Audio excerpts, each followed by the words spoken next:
Live. Let's go to a countdown, Ricardo. Here we go into our intro. In the shadow of the standing stone, I feel the memory of the earth. Voices rising from the ancient dark, calling fire into rebirth. The old ones speak through breaking light, through wind that carves the sacred lore. They lift the past into the present, to guide the path we walk once more. Bringing the past to the present, for a future fast in flame, where wisdom flows like rivers old, and the stones recall our name, where creation stirs like thunder, where the old universe draws near, and the awe of the wide and ancient sky cuts through doubt and fear.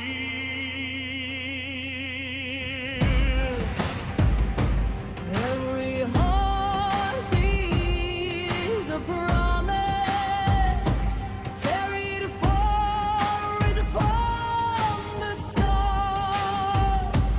Every sunrise holds a secret hidden deep in who we are. Link in the chat. I feel the strength of all before me.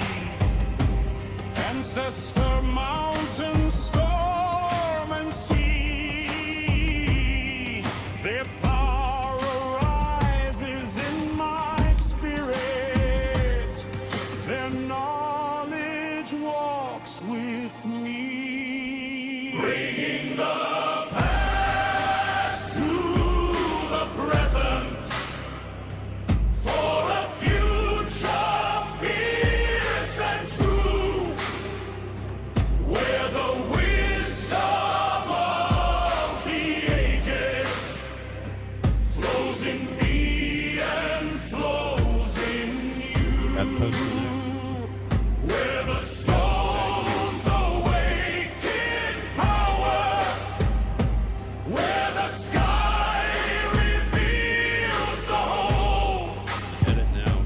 and the wonder of the endless cosmos sets the fire in the soul. Bringing the past to the present, so the future learns to shine in the dawn of life's great mystery. The ancient strength is mine.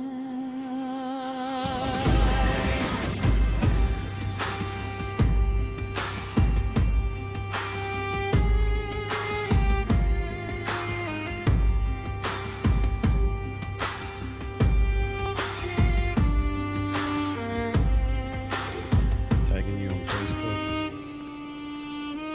Okay.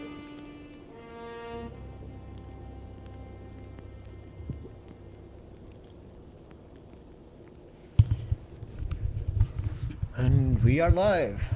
Welcome, everybody. We're here with Morgan Gomery, a Welshman. Gomery is probably a cleaner way to say that, wasn't it, Morgan? Gomeri. a Welshman on X. You can find him. I'm sure he can describe what he's doing much better. But he's been following me. I've been following him, Ricardo. We've all been in the orbit of following each other on social media. So we're excited to talk to you today. I know we've got a few commonality points in our research that we're going to bump up against. But most importantly, we just want to say good morning to you and then chat for a moment. We are doing this live game, so we're going to give it a few moments to see if anybody wants to join us. So you and I and Ricardo, as Ricardo handles getting some links out, let's just let you introduce yourself, bro. Once we get past that, I've got a question I always start with, but we can just chat for a second about, tell us about yourself. Thank you. Well, thank you for having me on.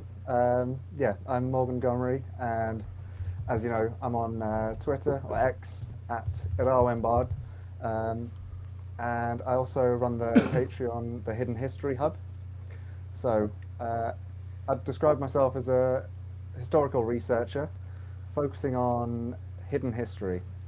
So that's many parts of history which either have been forgotten or suppressed, but to common knowledge, have all been lost. And I focus my research on going back into the old sources, analyzing them, and then bringing them back into the present consciousness. So some of my main areas of focus are things like King Arthur, ancient Scythia, the Tartarian Empire. You know, some of these things that are all on the fringe, but definitely all have some element of truth to them. So, yeah, my focus is always into finding these kernels of truth and then bringing the story out of them to find the truth. And as I recall from our previous conversation, you are in the process of finishing a book about this Scythia history, right? That's right, yeah. So I'm writing a book at the moment called Out of Scythia, the subtitle The Seventh Cradle, which puts forward the argument that Scythia, or the Eurasian steppe / Siberia, is a lost cradle of civilization. You know, so you've got the traditional 6 cradles of civilization: Mesopotamia, Egypt, Indus Valley, Yellow River China, Mesoamerica, and Peru. You know, these are the traditional core civilization starts, you know, that defined by being city-states, agricultural, usually developed writing. But in my book, I put forward the argument that Scythia can also be argued as a hub of civilization, but a nomadic hub rather than a sedentary one. So some of the main, you know, some of the core ones to come out of that, you've got the Indo-Europeans, you've got ancient Scythia itself, which, you know, you've got the Could you, traditional... I apologize, Morgan, could you spell Scythia for people as retarded as myself that don't know how to spell it and are trying to follow along and take notes with you? Yeah, it's Scythia. And you can also tell us where it is, because most people might not know where Scythia was based. Of course. So the traditional Scythia, as the ancient Greeks and Assyrians wrote about it, is essentially modern-day Ukraine / Russia. But I put forward the argument, as some other researchers like Christopher Beckwith also puts forward, that it encases the whole Eurasian steppe, all the way from Ukraine through to Manchuria, Mongolia, that area, So and some wouldn't of that Siberia include, too. so that doesn't mean Tartaria too, because Tartarians. It does indeed. Okay. Yeah. So then, yeah, as well as Scythia being one of these nomadic civilizations that are spawned out of the steppe, you've also got the Turks, you've also got the Tatars, the Mongols. So this region is an absolute hotspot for nomadic civilizations to spring up and out of. before usually expanding across the entire ancient world. That is precisely, the Scythia proper, as we talk about it. But this precedes all of these later civilizations, or are they are contemporary? All those that you describe are Scythia precedes them, or are they contemporary? Scythia itself, the Scythian Empire, dates to around about the 900s BC through to 300s BC. So that's around about the time of ancient Greece. It's the Iron Age. But prior to Scythia itself, you've also got the Proto-Indo-Europeans from as early as 3 to 4,000 BC. And then later on, you've also got the Tatars, which are around the medieval age. But yeah, when it comes to the Indo-Europeans, that's the Bronze Age, which is around about the time many of our traditional civilizations spring up. Ancient Egypt, Sumeria, Assyrian Empire, Akkadians. So it's all pretty much contemporary. Yeah. Good morning, chat. So I hope that Nice the to see you. maps or the visuals are going good with you. Listen, as I take my tasty Alp nicotine pouch, no, I'm kidding. Little product placement. Tucker Carlson, if you or your brother are watching, look, we obviously need more production value. No. so Morgan, if at any time these visuals that I bring up, you feel free to guide me, bro. You can treat me like a producer et al. I'm just trying to assist what you're here to teach us. So if anything I bring up is right or wrong, just say shut up, stop it, or that's bingo, you know. That's all good. Yeah. So this map you've got up now, which in the purple highlights the Scythian area, that's broadly the western steppe, as we call it. But if you look up, let's say, Saka culture, Saka, on the Wikipedia, it's got a great map of Saka realm and polities, which expands further into the eastern steppe. I'm curious about one thing. Considering you are describing them as an empire, because it's a vast territory that lasted only for 600 years, would it be that it dissolved into many other areas of power instead of actually ending as an empire? They divided themselves, or it actually ended and there's no more trace of it? Well, that's the thing. Even though as a culture it dissolved over time, they spawned so many other cultures. We've got stories from people like the Celts through to the Mongols and Tartars across the entirety of Eurasia, which all claim descendancy from Scythia in one way or another. And then even traditionally, you've got the Persians, the Achaemenids, who, from the royal Arya lineage, they claim descendancy directly from the Scythians. The Brahmins, northern India, Indo-Aryan civilization, also descendancy from the Scythians. The Turks later, even say the Norse, the Vikings.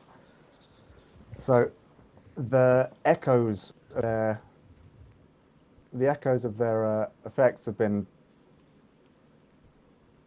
prominent in so many ways. Am I understanding you? Am I following you, Morgan, in the sense of what you're saying is we are indeed looking at some other emergent source of culture, right? I think you began, I don't know if it was our chat before we started going live or not, where you were talking about the traditional emergent cradles, there's often the word used, of civilization.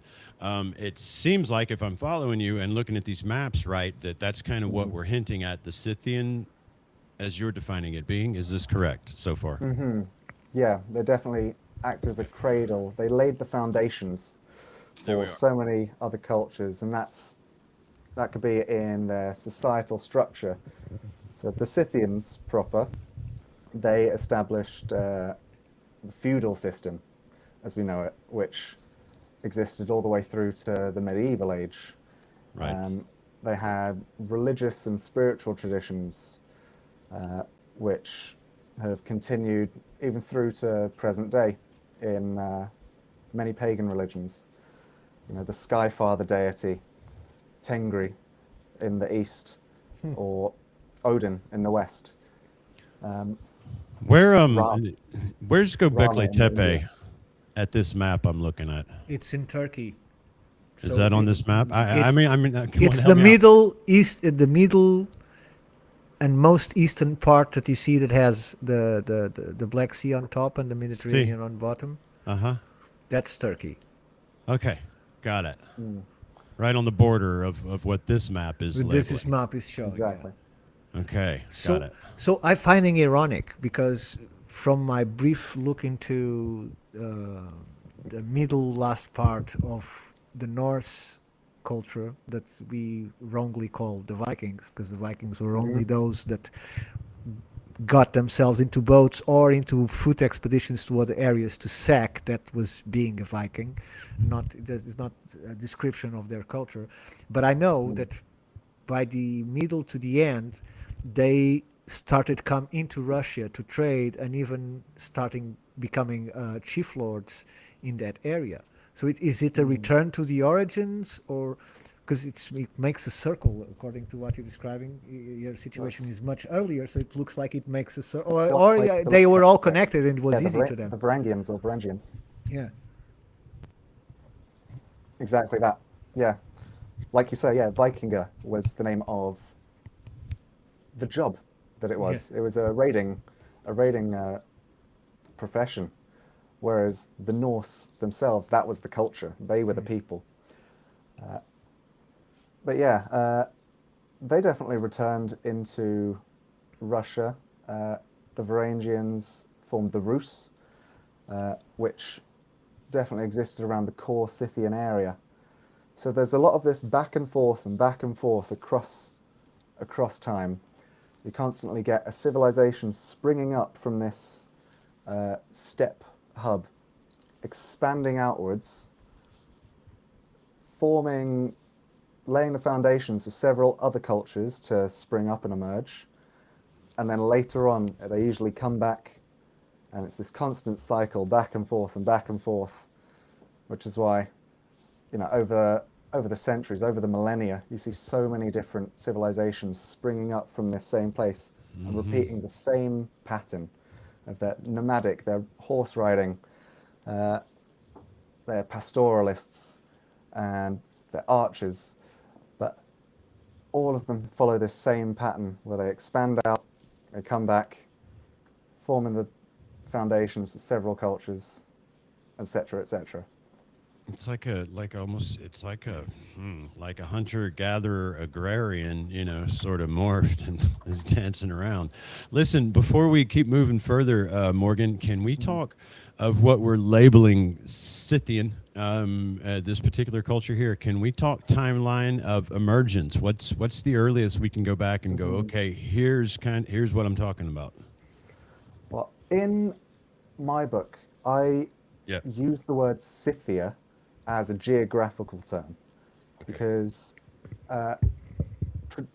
contemporarily, you know, scholarly in present days, the term Scythia is used almost exclusively for that Western Scythian Empire, which existed around Ukraine and pretty much that area. But the Saka culture, which the map we have up right now, they were the first Scythians to emerge because they emerged out of a meeting of East and West cultures right in the Altai Mountains, which is pretty much on the far right of that orange, well, not on the far right, about the middle of the screen. Yeah, and then they expand out westwards into Central Asia and then into Europe. and form the Scythians proper, which is what traditionally we call them now. But geographically, I'd use the term to describe the entire Eurasian steppe, because there's a thing called the Scytho-Siberian culture, which much better illustrates just how far this culture spread. Because you've got several different ethnic groups, several different peoples who all follow this same culture, this material culture and spiritual culture. I'm gonna get back to playing playing producer for you. But just going with stream of thought while we're looking at this one. I find it interesting what you're telling me when I'm looking at this map, and I've got certain theories about Göbekli Tepe. Just again, my own thoughts, no one else's, right? About Not there. The eastern part. It's here, No, because no, this is India. no. So here's right, Turkey. No, right? Turkey is that Further left. promontory. It's the promontory on the Mediterranean. No, Here. down, in the middle of the two blues. Go left, right to the edge of the map. Right to the edge of the map in the middle. Here. No, where is your mouse? Down I a can see touch. your mouse. I can see your mouse right now. Morgan, where is it? Where is Just your mouse? underneath that sea Yeah, right there. to the left, Yeah, there to we the go. left, to the left. More. Oh, no, That's back to the peninsula there. It's Turkey. Okay, cool. Well, okay, whatever. We're gonna get there, but I think you're seeing all these things, starting here on timelines. I'm sure you can't take me back, whatever it is. They're taking this back now, 10,000 years, BC, whatever, 9,000, right? And we see it flooding here. That's all. I just pointed out for that reason. I have my own theories about what emerged from here. It's several civilizations down here and down here at the time, and in my mind, which is all I ever try to do when I'm learning from somebody, is find connections. Right? My mind just sort of likes to do that shit. And I see, if you're telling me about a meeting that happened, I don't know if y'all can see my cursor, over here, right, with these civilizations that then sort of kept spreading and spilling, right, even all the way up into Europe. I'm just wondering, if that has anything to do with groups of people here that had some sort of advanced knowledge and decided to bury it, hide it, and start spreading out in various forms and starting in fucking culture. You have to consider there's 9,000 years difference. That's what I'm saying. That's what I'm saying. I know. But look, Sure, if my mystery is here 9,000 years before this one, okay, I'm going to find, well, how can I trace this one back to it? That's just all I'm doing. Sure. And I don't have doubt that it has some ramifications. In 9,000 years, lots of things are possible. Yeah. And Morgan, I'm very curious about Which those. is why I was asking about timeline, to get everybody straight on where we are talking Yeah, about. yeah, you did well. I'm curious about those small pockets of Scythian culture that we see on the exactly. on the west. Sorry, on the east side. I'm keeping telling him west, east, and I meant west. Sorry, Jason. On the east section, at the end of the Himalayan Cordillera, and even a little bit south, and at that extreme right, all those pockets became isolated. They are previous. They came first. They are after. I would say, so yeah, these pockets, which this map shows, is a perfect illustration of just how far their culture spread. So even though they started around central Siberia, the Altai Mountains is the real core hub where Scythian culture started. They expanded both east and west. And in Central Asia, which was the largest section of that map there in orange, it's where Saka culture itself and Saka peoples, Indo-Iranic peoples, ruled. But those pockets in the east, which you noticed, show that there were some small groups which shot off and traveled further east to form other civilizations. Like you've got the Shah Empire in China, which became the Tangut Empire. And even though these were East Asian peoples, excuse me, even though they're East Asian peoples, their culture was rooted in Scythian culture. So, yeah, where are we looking on that one? And then one of my favorites is that little pocket that was around Manchuria, Korea. You can share your screen if you want. Yeah, Just- you can Sorry, take over, dude. I'm on a different one right now. I've got my two computers going. Sure, sure. You can share the screen. Go ahead. Yeah. Yeah, let me get it up on that Jason one. will say thank you. No. I can focus on the conversation. Notes, talking, chat. What are we doing here, guys? What's up, Universe Unveiled, our sister podcast in the house? Just messing around, talking with a professional over here, Morgan, on Scythian history. How are you? Thanks for stopping by. JC, thank you. Any date for the release of the How? book while you're doing that? No date yet. Okay. I've been slowly working on it. The aim is to have it out by the end of 2026. Okay. So I started working on it last year. In summer, I was doing a trip around Japan, which I can get further into because that Yeah, even I ties into remember. Scythians. Very lucky. Very envy. Yeah. But yeah, that's when I started it, and yeah, the aim is to get it out because I've laid some foundations in my book now. I know exactly where I'm going with it. Excellent. So let me To share, my you screen have, here. yeah. Yeah, it should be a tab down at the bottom of your screen. And it'll ask you presentation or screen, choose screen. And then it's going to show all the tabs and all the shit you have open. Yeah. There you go. Excellent. There we are. So yeah, this this little pocket around here in the far east, Upper Shahjadan culture. That one, as we look into the map, if we can click that. It takes the names out, I think, but I thought I had it, but then yeah, YouTube. Sorry, Wikipedia does that. You you need the can map click the with links on this. There we go. You know when it just moves right when you click it. yeah. So yeah, as we're looking, 1000 to 600 BC for this culture. This is probably the easternmost Scythian proper culture that we see. They have the whole Scythian triad, which is characterized by animal art, stylistic animal art, the use of iron weaponry and composite bows, horseback riding. It's a whole trilogy that we consistently see among these cultures. I make the argument that this culture lays the foundations for what would become traditional Japanese culture about 1,000 years later. So they are seafarers.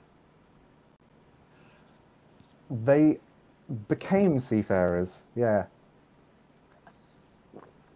Because it's a long way from there to Japan. It's a very long way, yeah.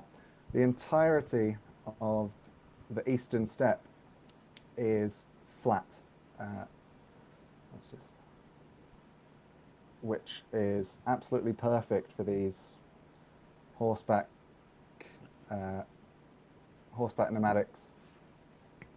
All the way from Ukraine over here, across here. You've got a little mountain section, the Altai Sayan, which acts as the central sort of divide between the West Eurasians and Eastern Eurasian populations. But even on this eastern side, again, you've got flat grasslands, rolling hills, perfect for, you know, a horseback civilization to lay their foundations across the entirety of that landscape. But yeah, where they settle and meet other civilizations who'd already established some sort of sedentary agricultural lifestyle, they typically tend to evolve into other groups. So, in the east, let me go back to let's talk about Japan, if you want. Sure. You that's see the question? fresh If on you my can. mind. Yeah, I'm read here it. managing chat as well. I'm not ignoring you at all, bro. I'm over here. There you go. I'll All good, just all say good. it now instead of interrupting you. Hey, Catman, Christos, Doc, Miss CMS, thanks for stopping by. Good afternoon. We're going to go all over the place and eventually get ourselves back to Welsh culture, maybe King Arthur, with a certain stop by Japan here on the way. Is our trajectory. So just continue As you would. as you would. That's a trajectory we're laying out. So please continue, guide us. Use these maps and visuals. For those of you that are just listening, we'll do our best. I'll jump in and describe perhaps. Other than that, but yeah, keep telling the story. Let's see how we're going from Scythian to Japan, and then we'll meander our way back to Wales eventually. Exactly, yeah. So, yeah, like we were saying earlier, there's all these different cultures which have these traditions. Let me share this tab. Got that one up. Can you see that at the moment? Not yet. Ricardo, did you hydrate today? Not yet. Yes. Okay, good. You're hydrating there. Let Okay. me try on here. Electrolytes, man. You there's- need to get some sodium, potassium, magnesium in. Go ahead, Morgan. Our bodily fluids. Our Okay. precious bodily fluids. Yeah, there's all these different cultures who claim heritage or descendancy from the Scythians in one way or another. From the Irish, the Scotti, who claim to descend from Queen Scota, who married a Scythian prince. And then you've got the Persians, which is pretty mainstream, that one. Then you've got the Mongols, the Tatars, who also have their traditions, and there's genealogies which they've written, which trace their origins back to the Scythians, which again, more on the fringe. But then one of the cultures which, as far as modern scholarship is concerned, has no connections to the Scythians, is Japan. Which, when I was going around Japan in summer last year, I basically did a whole little tour of a whole tour of the island. I was visiting ancient sites just to document them. The Kofun period. So let's get up some pictures. You see these big Oh, yeah, grave I like mounds these. here. The keyhole Yeah. tombs, yeah. I like this a lot.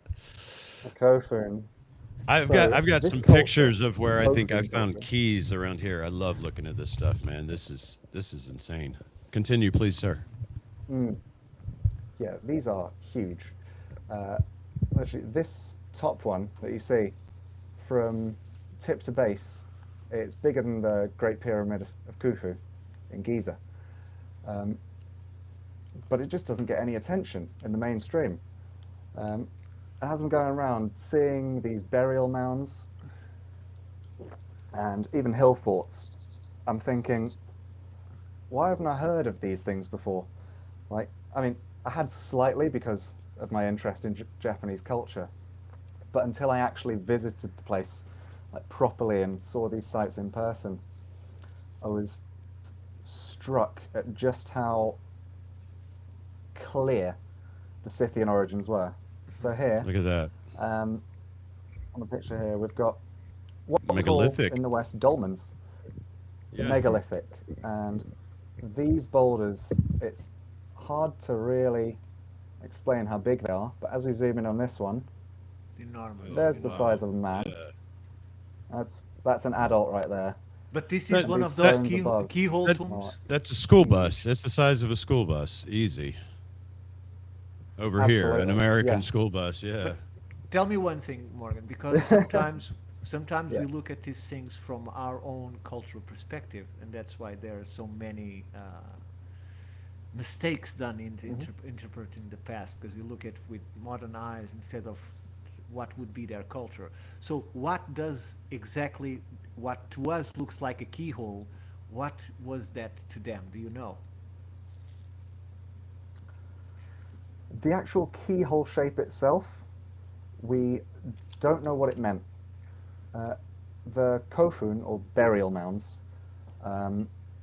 as the culture's called, it's basically called the burial mound culture. They came in a few different shapes. The most iconic is that keyhole one that you see, and those were typically the biggest as well.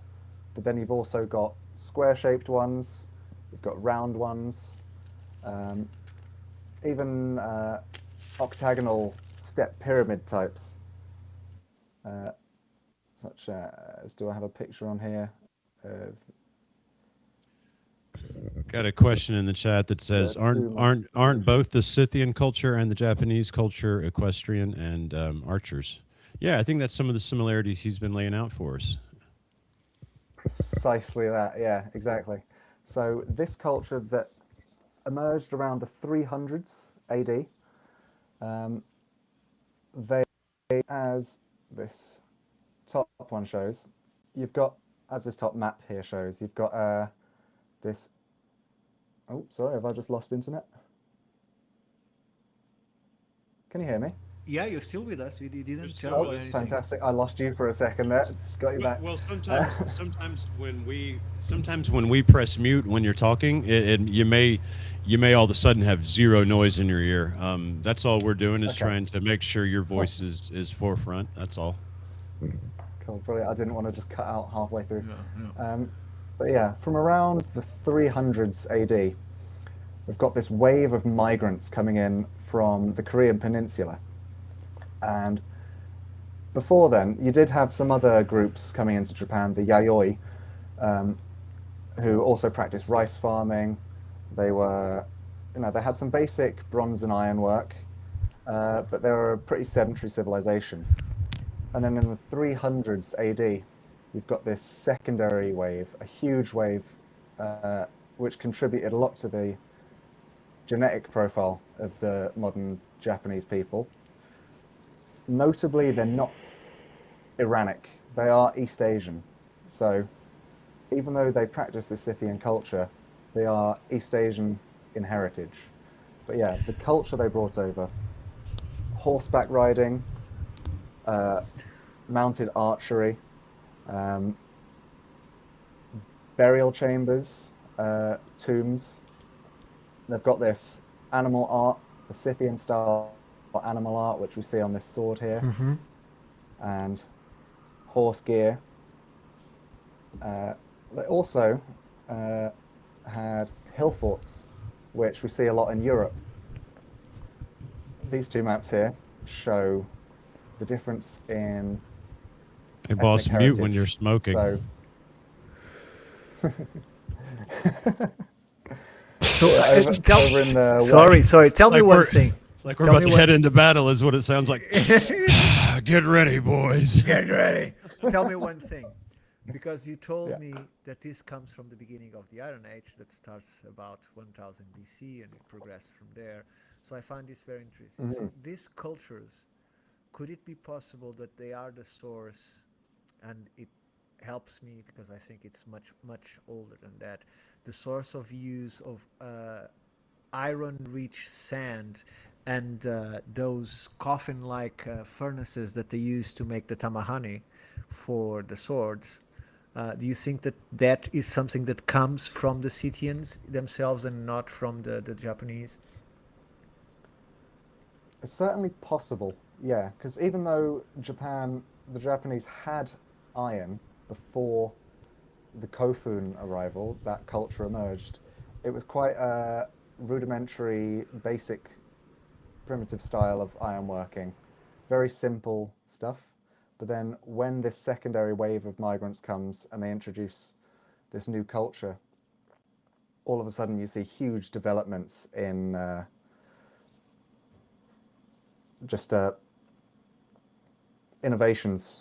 developments and innovations in the quality of the In metalwork. metallurgy, yeah, in metallurgy. Metallurgy is the word I was looking for, thank you.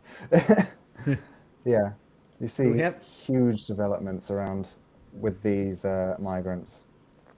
And then once again, one of the biggest parts is the feudal system that they introduced. So like we said, the Scythians had this feudal clan-based system where you have a ruling elite family, and they rule by patriarchal lineage. You know, when the leader dies, the son takes power, and so forth and so forth. Okay, I And don't then like them now. underneath them, They instituted the elites. Is that what you're telling me? That was part of the package deal? they totally did. That was a well, they were a contributing factor, we'll say. They were a contributing factor. Really, that whole patriarchal elite lineage system dates back to the Proto-Indo-Europeans. Before then, you've got a very matriarchal society across Eurasia. But then with the spread of the Indo-Europeans, you see more patriarchal systems, patriarchal spiritual systems, and political systems. And then with the Scythians, you see the emergence of a feudal structure, clan-based structure, with elite families and very selective hierarchies. But yeah, the warrior elite, which they were known as, horseback archers, laid the foundation for what would become the samurai culture, which loads of people are familiar with. But when you think about the origins, you'd think it's such a traditional Japanese innovation. But when you trace back the evidence, look at the sources, and they talk about the arrival of these people from across the sea, the Wajin, those who crossed the border. They're the ones who brought this system, which laid the entire foundation for what would become medieval feudal Japan. We have some questions here, but I just want to start with this one. So they are asking if the Silk Road was around that time. They are asking what about the Ainu people, but my first question for you to lead into that is, considering that you're telling us that the Scythians also develop into the Mongols, and the Mongols tried 2 times to conquer Japan, was that just a struggle for power within lineage after all? Instead of being an actual invasion, they were trying to replace the lineage? Was that the plan? What Mongol invasion of China, Yeah. or attempted invasion, should we call it? Yeah, the two. Yeah. Well, it definitely seems to. They were expanding in every direction. They were trying to just get their fingers in every pie, the Mongols. I don't know. I wouldn't believe that they had much knowledge of Japan's origins 1,000 years prior. Because up until that point, even though Japan was essentially the easternmost end point of the Silk Roads, things flowed from the northern steppe route and the southern Indian route through China, and then they all coalesced over in Japan. They definitely made it their own thing, rather than holding true to any Scythian roots. Sure. I was just wondering if the Mongols had these records of their people are the ones that colonized Japan, and saying, oh, they now turned soft and it needs our strong hand. It's time for the empire to be reunited again and try the invasion. I was just trying to find some connection there. Well, that's I think the Mongols were kind of like the mafia. I don't know how much thought there was into it. Just we can, we will, fuck it, Well, I would believe that. Sorry, I'm going to get a map of the Silk Roads up just to help that one. I would believe that they had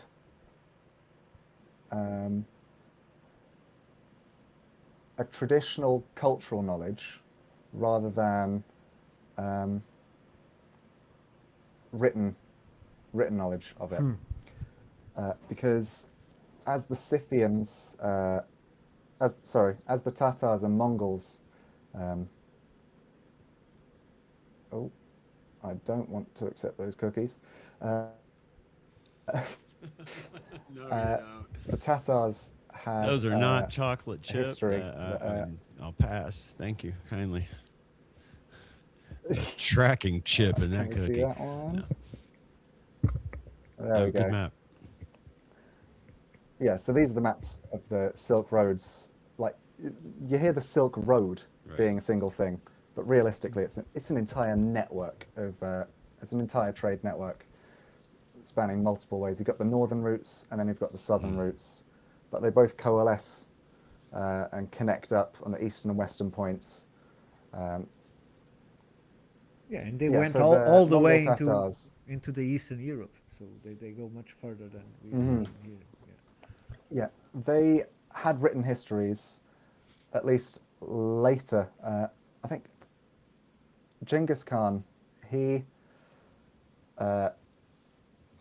hired someone, Tatatunga, his name was, who essentially helped create the Mongol language and the written language that was.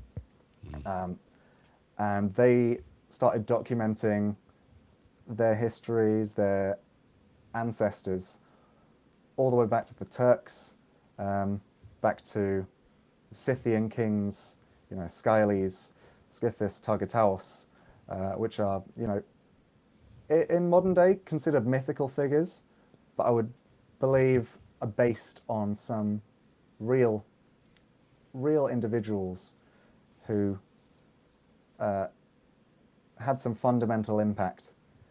So they would have known that they descend from a people who expanded across Eurasia and formed all these different cultures. They would have known that.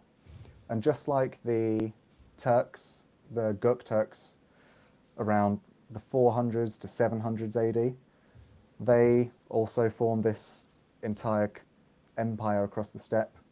Just like them, the Mongol Tatars wanted to reform this ancient empire across. Because I know of this legend that it's going to be hard Even to. Oh, you're cutting, and I thought written about the you stopped. Japanese version. Please continue. You were cutting, and I thought you stopped talking. Sorry. Okay, yeah, sorry. Thing popped up saying no video for me. Oh, no, I seem to be frozen. But can you hear me? Yeah, we can still hear you. You're Yeah. just frozen in the image, but we can still hear you. Yeah. So What? even though they didn't have any written or much written documentation on the Japanese invasions, probably because it was a failure twice. They, they tried to sail once and got blown away by a storm. They tried to come again, got blown away by a storm. I thought, forget it. It's divine decree. But we learned from Rick Osmond, with whom we do the Roundtable Chronicles on Fridays. Mm-hmm. Oh, I'm just hearing that Morgan Gomeri has stopped recording. Yes, he did had stopped recording. And I can't hear you, Jason. Good. So I'm alone. Okay. So let me. I'm here. Oh, there he is. I was muted. I'm here, boss. So- yeah, let him come back in. That's what I Sure. was going to tell him as soon as he froze. Was jump out and come back in, and we'll. And you we'll see, you continue. would have lost the rest There of he his. is. If this was being recorded, we've been lost him. We would have lost the rest. Yeah, you're all good, bro. Excellent, Ne- excellent. So I think I need to plug my You're laptop back. in here. Yeah, I'm Yeah. just Change gonna direction. put your echo cancellation. Oh, I can't because you're Because already we're live. recording. Okay. Put mute on yours. I'll put mute on mine, and hopefully that handles it while he's talking. Oh, my apologies about that. Oh, I can't change it myself. You can. You just get out again. And when you Yeah. come in, you select the echo cancellation. So you say, I'm not using headphones. Mm-hmm. Got it. I'll be right back. Okay, thank you. And while he I does bet. that, I bet that it won't give him that choice. What do you want to let's do while he does that? I just want to tell this. So there is this legend from Preston John, and so apparently the father of Genghis Khan wanted to marry. He's after several generations of being the working force for this empire of Preston John that no one knows what it was. Let us see. Fantastic. Oh, I think there's no echo. Great. Yep, I Awesome. can see echo cancellation on.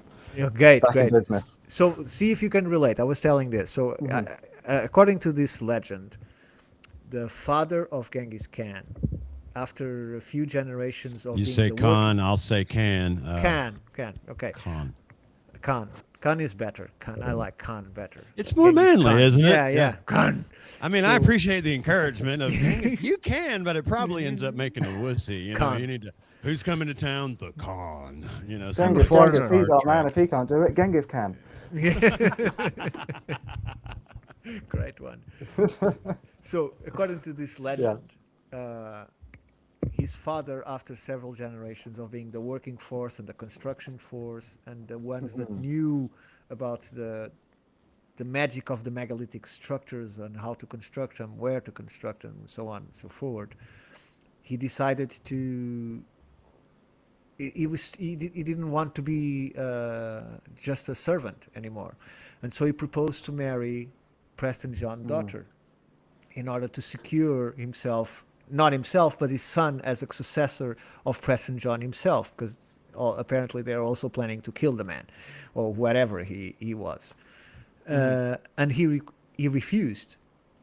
And so after he refused, they found a way and they finally killed the guy. So this Preston John.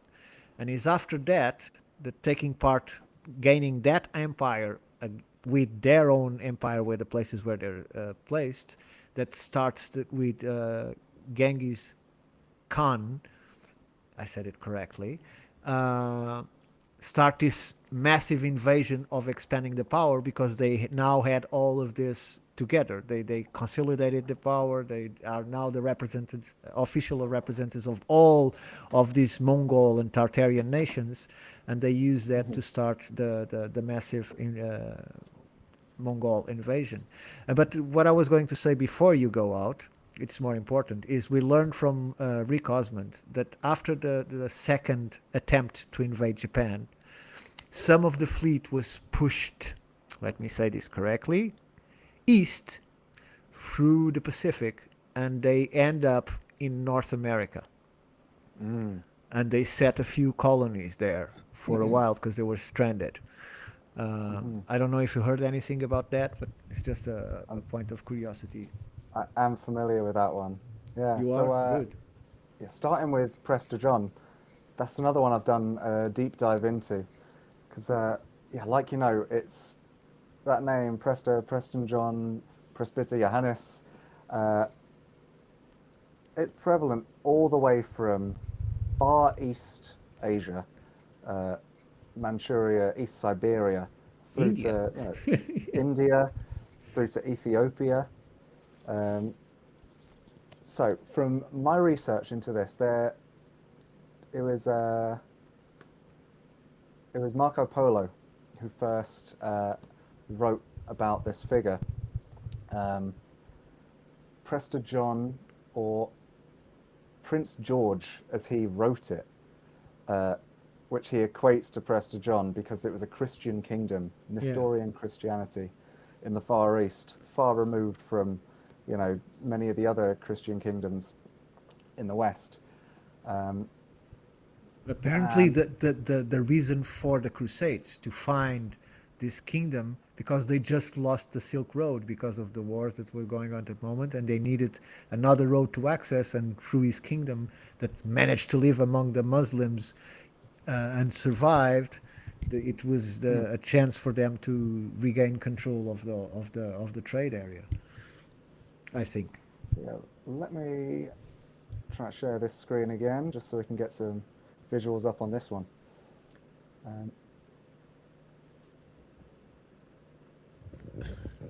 question from chat that's probably, I mean, I think it's already been talked, but just while you're going, man, keep doing your thing. Rubate asked, just so I understand, Morgan is proposing that the Scythians are the basis of the majority of steppe cultures, meaning Japanese, daimyo, samurai, all of them. Yeah, they definitely lay the foundations. Yeah, exactly. The Scythians are one of the most prominent ones, I'd say, from the Iron Age. But realistically, we could take it back as far as the Bronze Age with the Indo-Europeans, who, again, they expanded west into Europe, they expanded south into India and Iran. They even expanded east into eastern Siberia, forming, the Proto-Uralics. It's questionable. It's hotly debated in mainstream scholarship because it's always a question of language versus culture versus genetics. But when you look at how many people are constantly crossing paths with one another, pretty obvious that there's connections between all of them. But yeah, when the Scythians come along around 1000 BC through to, during the Iron Age, they lay a lot of foundations for what we'd understand as, the cultures of antiquity, medieval era, yeah, particularly even feudal Japan. But yeah, over on this side is Red Circle. This map, I believe, where's it from? I think this map is, I can't remember who, Blome, but it's around 1650s to 1700. So their northern coastline isn't quite perfect, but we've got China here, we've got the Korean Peninsula just poking off here, and then over here is what we'd understand as Manchuria today. Far East Russia, Vladivostok, present day. And this was a kingdom of Dorian Christians from as early as 8 to 900 AD. And as Marco Polo wrote, here we go. The province of Tender, governed by the princes of the race of Prester John. The race. Yeah, exactly. So I believe I don't know if you can hear that. That's my cat. No worries. I have another one here, so don't worry. We've all got animals running around, bro. Go ahead. Don't I think she's just been fed and she's letting me know. But yeah, she's just excited like the rest of us. Yeah, I think he uses this title as a title rather than a name for an individual. So you've got one king called Prester John who goes by Togrul, Unkarn, which the Mongols write about, and this, as you said, Ricardo, was the figure who Genghis Khan subdued, married his daughter, and then brought the people of Tenduk under his rule, before he started then expanding into the west. But yeah, when Marco Polo came about 100 or so years later, during the reign of Kublai, there was a different ruler in this region, which he identifies as, there we go, George, which I believe would be a westernization of the name Gog or Georg, which is very prominent in Eastern cultures, from Goguryeo, which became Korea, to the Gokturks, which in Gokturk Gog means princely or blue or celestial. So there's this link of the Gog George title, which And he would have been. because We're interpreting him as a successor of Genghis Khan. Is that what I'm reading there, or no? Prester John. yeah, a successor of Prester John. Right. So yeah, Marco Polo identifies all of these kings as Prester John, as if it's a title. It's a dynasty, more or less, instead of names. Exactly, yeah. And this is where we've got our Gog and Magog, the Gogs, the Gog Turks, the Gogorians, and Magog, the Mongols. You know, that's So how do you fit in this, the legend? This is more legend than the other one that I told before, although this is all highly controversial, and academics don't like this kind of interpretations very much. But how about the tale of Alexander the Great commissioning the forces, or Preston John, or his people, to build these towers that would make impossible for both the cryptics and the people from Gog and Magog land to come into his new conquered east. You heard anything about this? And they say that some of these towers are where today we can find parts of the wall of China that just connected where these ancient towers used to be with a wall, which also a wall that it's built backwards to what we would expect because it defends the inside instead of the outside. Are we talking about the Iron Gates, Alexander's Iron Gates? I'm not sure because I read this when I studied Preston John. It appeared this report of this tale of him being commissioned by Alexander the Great to build these towers, these sonic towers that used infrasound to keep the cryptics, because they say that they were this kind of animals. There are even depictions on this legend of those elements, of these animals and these giants and these peoples to come into his newly conquered territory, and they couldn't approach the gates, and that's how he kept the land safe without anyone being guarding it at the eastmost frontiers. I haven't Compound- heard about that one, actually. compound It reminds me question. of something, but yeah. Compound question. Where do I know, where culturally do I know, why is Gog and Magog in my head? Where else do I know those terms from? Because there is a fictitious book Bible. called Gog and Magog and the Bible, yeah. Okay, well, whatever. It's a biblical reference. Where? Does Yes. anyone know in Yeah, chat? it's a biblical reference. You know. It's Okay. it's referring to the giants. Yeah, there's Okay. even a British tradition of these two giants, Gog and So Magog. you were being sarcastic, Ricardo, because it's talking about the giants. No, they are considered to have giants in their land. Giants and cryptid animals like chimeras and So it might have been antediluvian tales. I see. Okay, got it. Yeah, when It's it comes just- to Tartaria, you've got all these tales of giant peoples, which I break down a bit. I don't completely subscribe to the idea. I'm open to certain things. You know, I definitely have larger people. Well, we do. I mean, we do, and I think there's enough evidence in my research on, looking at other people's research here on the North American continent, these mountain cultures. There have for sure been 7.5 to 8 foot skeletons unearthed, for sure.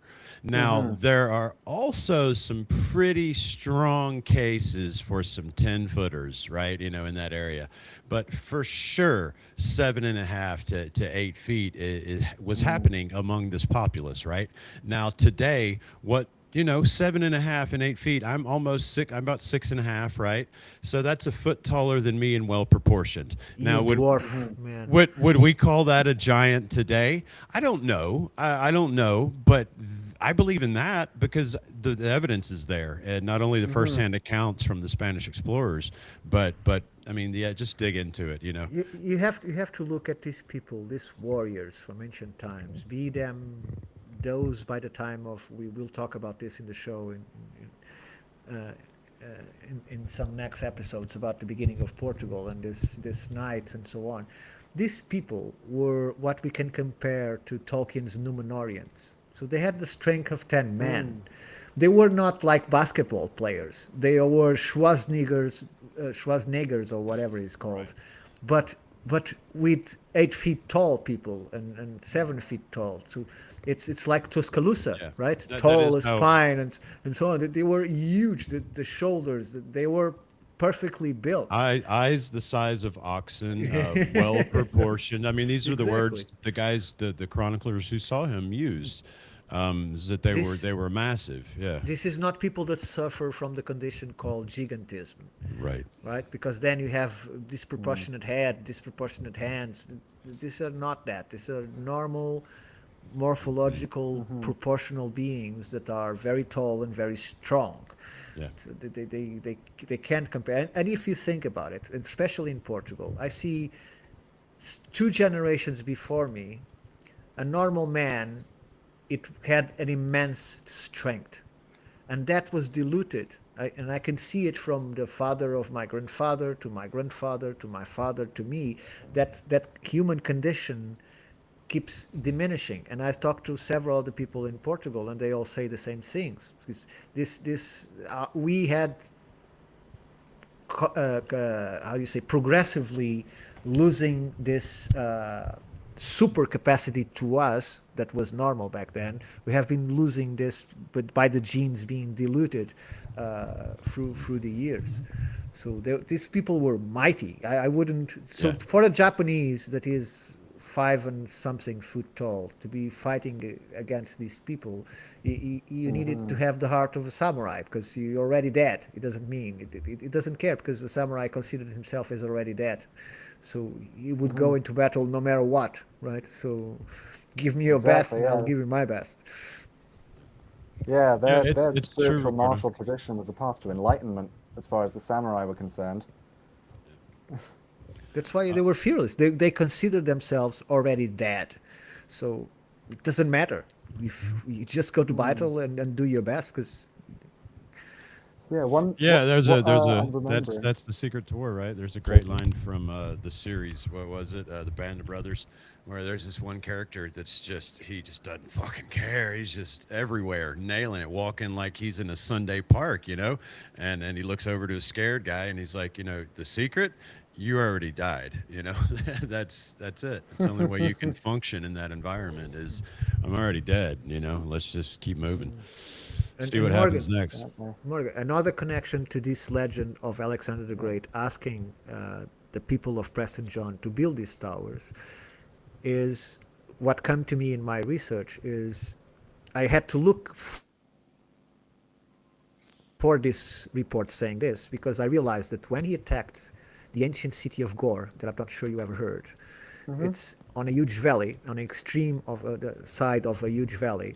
That is only a valley because the river was dammed, and so it creates a small stream, and the valley is a very fertile place. And there is Modern-day this, Afghanistan, I believe.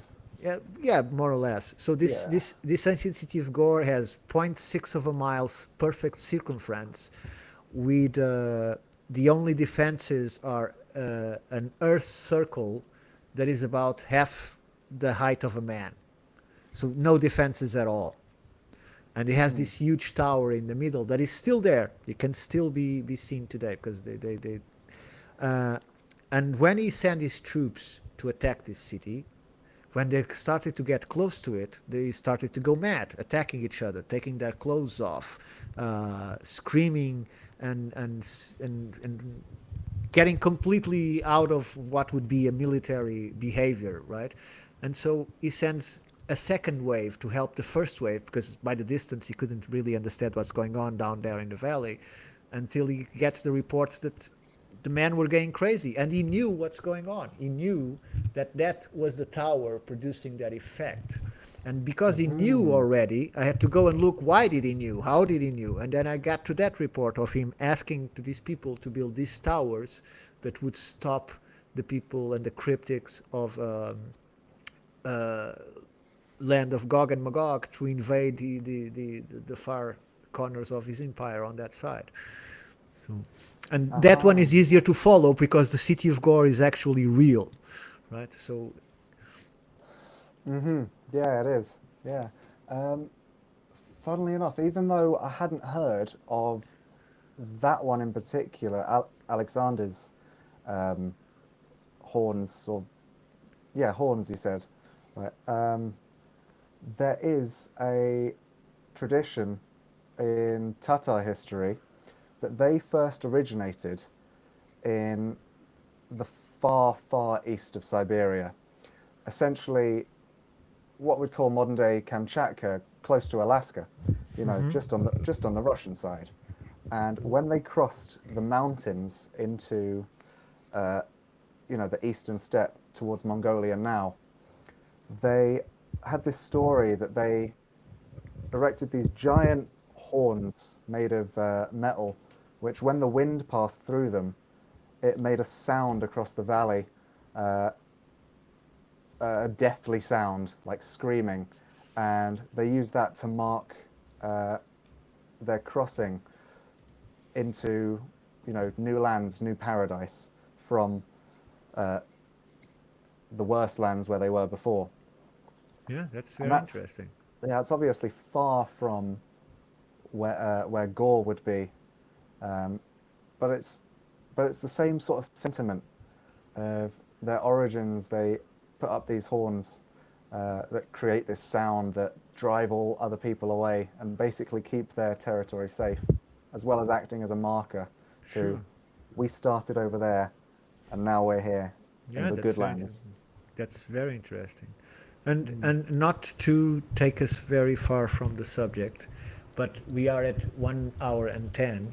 So I would ask you if we can move into what Jason was eager to hear you talk It's about. okay. I mean, I'm also, I'm sorry, I'm everywhere. I'm paying attention to the chat. I'm with you guys. I had a question in my head about what we actually mean when you're talking Tartar Empire, and what that has to do with what people call this advanced Tartarian Empire. You know, like Good question. what is the difference? Is there an overlap? Are they the same? Just, you know, for me and my audience to get a grip on what that means. But other than that, yeah, go where you want, man. I know you're 6 hours ahead of us. I've got to do a live appearance in many hours from now. So right now we're just hanging out. So we'll take us where you want to, man. Thank Yeah, you, that's cool. thank you, Ricardo, though, for the nod Yeah, to the so- Welsh caves. We'll shout, get yeah. there. Yeah, Yeah, I we'll won't get let to us that get one out. soon, I won't but- let us get out of here without talking some Welsh caves, because I do plan a trip. I've got a trip. I want to get up there soon, so it ties into what we're doing here, you know, as well. Yeah, so sticking with the east for now before we Right, get around to that side. Tartaria, or Grand Tartary. It's this theory which is, I'd say started around 2016, really hit the internet, and then around 2019, it really blew up on social media as this theory of a global empire with advanced technology and all of these things, you know, free energy. You know, they built buildings all the way into America, which were refound by the English colonists. This is the typical theory that you'll see when you look up Tartarian Empire on YouTube or TikTok or Twitter, X. And in my research, I dive deep into this to get to the real source of it. I do not subscribe to the idea that it was a global empire, because when you dive into the sources, and there are documented sources from Tatars like Abu al-Ghazi Bayadar Khan, who it was the Khan of Khiva in the 1600s. He wrote a history of the Tatars. Genghis Khan, he wrote a history of his people, of the Tatars. And my argument, which I believe the sources are very clear on the thing, is that it's a Turco-Mongol empire throughout Asia. So this map that we're seeing right here, Grand Tartary, encompassing all of Siberia, Eastern Russia, Mongolia, down to Korea.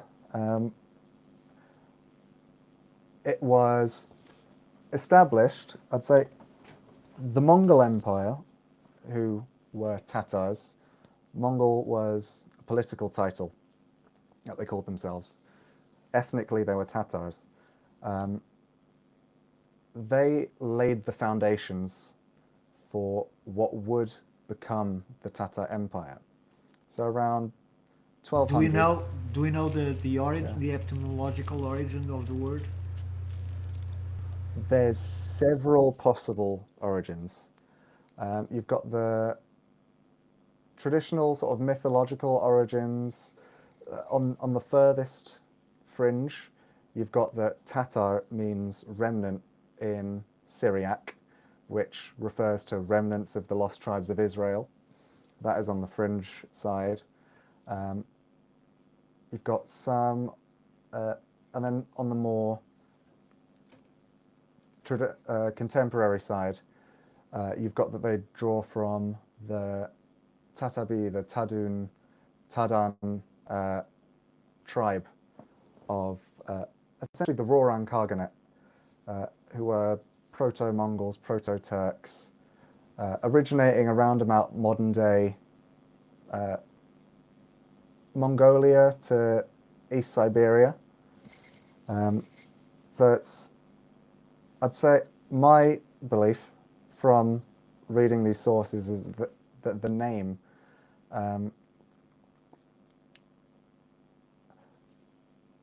whether or not it means remnant is unsure. But I like that. Whether or not it means it or not, whether or not it means it or not, I like it, right? You know, I know you mentioned in whatever lost tribe of Israel, you know, I might be pissing off some people here, but you know, fuck it, we're live. Everybody's got to, you know, right. That's the thing. That's the thing. Take it with a grain of salt, but you know, yeah, is what. As somebody in the chat said, you know, the Bible is constantly getting filtered. You know, when you're trying to look at it as a document, it's constantly getting filtered through the hands of man. We all know the Mycenae, you know, King James, whatever. We don't have to take up our time here, right? But I think that a lot of these lost tribe talk is about, you know, this is about antediluvian is where I go. You know, naturally, my work, you know, takes me there. So whatever, call me colored biased. But when I hear this remnant connection, my curiosity's piqued, because that's also what I hear anytime I hear somebody trying to say lost tribe, be it Israel or whoever. You know, I think that's what we're pinging up against is these very, very, very old traditions of an original, you know, an older society being scattered to the winds by a very devastating occurrence. Is there any truth? Is there any truth to what most people think when they hear the name? That is the dish, the tartar meat. Is there any connection? Tartar. Yeah, because that's the only thing that most people know about tartar. That's a raw steak, right? So, honestly, no idea. no idea. Okay. Right. Neither, I wouldn't know. I'll admit, I haven't got a clue. I've never. But you know, I've never eaten it.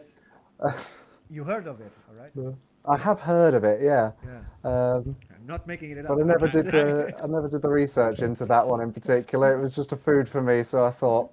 I like my steak rare, you know, or medium rare when I cook it. I like it like that in the middle. But I've had a plate of tartar, and you know, it's you know, it's raw egg and raw meat, and you're kind of like, you I mean, one thing we know about the Israelites is that after the Babylonian captivity, you know, the lost tribes, there was certainly a group, 10 tribes, who were expelled north into what was then Scythia, the Scythian Empire proper. And it wouldn't have been many people. That's one thing we know, because the Kingdom of Israel was a small state. So the number of people who would have gone relative to the population of Scythia at the time, it wouldn't have been many. So tracing that back, even trying to trace genetic links, would be extremely difficult, just because that mark is so small, so minute, that you could attribute that to any migration out from the Levant. It's hard to pinpoint that. So even though I don't write it off entirely. Like, I keep myself open. I do try to follow the sources to see where they lead, and then after following the sources, look at the evidence, the archaeological and so, and see if it lines up. But I'm always ready to be wrong. Fail with grace, because fail fast. Fail fast is my theory, man. You can't succeed without failing a bunch of times. Dude, I was in ready to admit you're wrong sometimes. I was in business before many years, and this is before my shamanic calling, right? This many years ago. And this dude had a graph, man, that ran this. I was in a startup of self-storage, right? And he was trying to do something new in the market, right? And he literally had a graph he would show you of every major success, be you talking Michael Jordan or you're talking a company, right? Or an individual. And he would show you, the amounts of failures, right, that it took to get to that point. He said, so there's only one philosophy left that makes sense, and that's fail and fail fast, right? Faster you fail and keep moving through that phase, the quicker you get to where you're trying to go. Yeah. Exactly. Yeah. So chat, who Tree Buddy, you showed up. What's up, Ryan? Mormons talk about lost tribes in America. Yeah, that's another one. There's lots of these people that try to put their names or stake their power claims to the idea of lost tribes and them being one of them or not one of them. Which is all a bunch of hooey, in my opinion. Now, I think there is something to, as I said a minute ago, this lost tribes. Talk about North America and my work in Tuscaloosa. And I hope I found a son's burial mound. We'll get to fuck the Smithsonian. We'll get to the heart of how tall these people might have been, right? But if I have a genealogy, a line, a DNA marker that is consistently producing 7 to 8 foot tall people, that is different, right? That is different than my other. Yeah. Yeah, it's something that's noticeable, right? Now, if I'm going to trace that back somewhere, that might be an interesting conversation about what happened and what, it all gets us back to the catastrophe in my mind, right? It all gets us back to lost civilization, to all these modern words we put on it, Atlantis, Younger Dryas, all these different words. I know the Arthur, the one we're going to touch on is a later catastrophe, right? But for my mind, it all goes back to that, and I don't have much stock for anybody that tries to claim rights and power out of that and try to tweak it to their own. And we still have to consider the 20,000 tablets with Hebrew script and pre-Hebrew script. Some of found before the script was even decoded. That's something we cannot discuss. I'm not saying that it's real. I'm just saying that 20,000 is a very big number and scattered for all over the southwest of America. Well, maybe some Hebrew-speaking nation, along with a whole bunch of other people, made it over here to America. Yeah, everybody went to America. Apparently, but what the fuck does that have to do with a native population that's producing 8 foot tall individuals? That's where I'm going. Is when people try to stake claim. Look, anytime we start talking native, I come up, I learned about all this stuff by identifying with that. So I may sound a bit argumentative in the side of the native, like, hands off other cultures. That's why I try to keep it in general, because, it's always a lost tribe of Israel. Well, okay, why? Why is it, why can't we just say it's a lost Atlantis tribe, while we're at it? That's all I'm saying. And I definitely stick up for against, because I got mentioned in the chat, and I'll let you keep going, Morgan. Any culture, group, or religion trying to use that to their advantage and their power today kind of pisses me off, especially when these people we're talking about, the natives, they are some of the most trodden, upon, raped, literally as a people is what I'm saying, right? Of everything that they were and they had. And if we want to talk about lost tribes, why don't we talk about them and their lineage and where they come from, and not all these other, white people and whatever nations want to start trying to go, well, I've got power because I'm one of these lost tribes. Okay, well, what about this one right here that we have totally tried to conquer and erase, Okay, I'm done. Continue on, my guest. Yeah. Good rant there. But yeah, funnily enough, when it comes to Tartaria, they've got their own cataclysm, which essentially spurred the expansion of the Mongols. Something called the Little Ice Age, which occurs around 12 to 1400 AD. It's a big global cooling event, which would have made not only farming but also pastoral subsistence very difficult in the northern regions, which caused the Tatars, who were a more northern tribe, to come south and then start expanding, into more hospitable regions. So they have their own little catastrophe, a localized one that encourages their initial expansion. But yeah, it also ties in with Tartaria. Also ties in with giants, in the sense that I think in the 16 and 1700s, when Jesuit priests from Portugal and Italy start being allowed into Tartarian China, because for a point it was a closed country. It was very strict on who would come in. It was only foreign delegates, religious leaders, trusted merchants. It wasn't a country open to just normal tourism. It was we are our people. We've established our empire. If you want to come in, you either stop at the border and you trade, or you get special pass from the Grand Khan.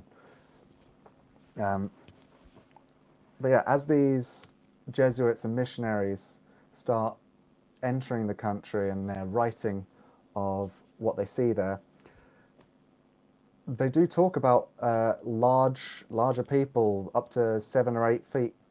And there are some pictures in some books. I can't remember names of these books. I'll have to dive through my archives to find them again. I'm happy to put them back on my Patreon. I always put everything on my Patreon for free. By the way, if anyone's ever interested in looking up that, you don't have to pay for my Patreon. Information should be free. You should put on the chat, or is it your tag? Is the same tag? It's on the screen right now, the Hidden History Hub, up in the top left, as you can see. Oh, on the top left. Okay, great. So yeah. that people know where to find it. Yeah. So, in some of the books which the Jesuits wrote, Tree Buddy, that is what we're provide tracing pictures. out, man. Sorry, I was on mute. Keep going, Morgan. But as Tree Buddy points out, okay. crap, now I'm seeing everything through a Game of Thrones lens. Yeah, at least in the West. Yeah. Yeah, some of these books have pictures, and they clearly show, here's a normal Chinese person next to one of the larger Tatars. And they're big people. Some of them are big people. Now, it's not all of them. It's very few and far between. So there's certainly some pockets of larger people. How you define them? You could totally define them as giants from certain perspectives. Whether they've got remnants of a different humanoid, not humanoid, a different human species like Denisovan ancestry, whether they've got some of that or whether they're just adapted to certain, or whether it's just a genetic mutation. Whatever the explanation is, which Even I don't know. perspective. Even perspective. Yeah. Romans were not that tall. So what people see in the beginning of the Gladiator of the movie is they already surprised the hell out of the Sukkos barbarians by creating a bridge in such a speed over the river. They thought these guys were magicians. But to a normal Roman, those barbarians would be giants to them because Romans were not that tall. And the barbarians with all they're already big men, and then with all those furs on top of them and whatever things they put on their body, when they looked, it'd be something very fierce to look upon because they would be huge compared to them. So to them they were giants. It's just a matter how loosely the term was used in history. It doesn't need to be 15 feet tall in order to be a giant. Right. Yeah, and there could be several explanations for this. I'm not going to say anything certain as to what the explanation is because I don't know. But it's definitely And we don't worth know what we acknowledging don't that know. there were larger people. Yeah. Just going into the history of Tartaria a bit, which I didn't talk about yet. So, yeah, established by the Mongol Empire, laying the foundations across much of Asia, across the Eurasian steppe, even down into Turkey in some parts. The One Dynasty under Kublai Khan subjugated China. And then eventually they split into these separate hordes, these dynasties. Horde simply means order, like a military order or a seat of power in Mongolic languages. It doesn't mean like a barbarian mishmash of people, which is what in Western culture it's certainly become, it's come to mean.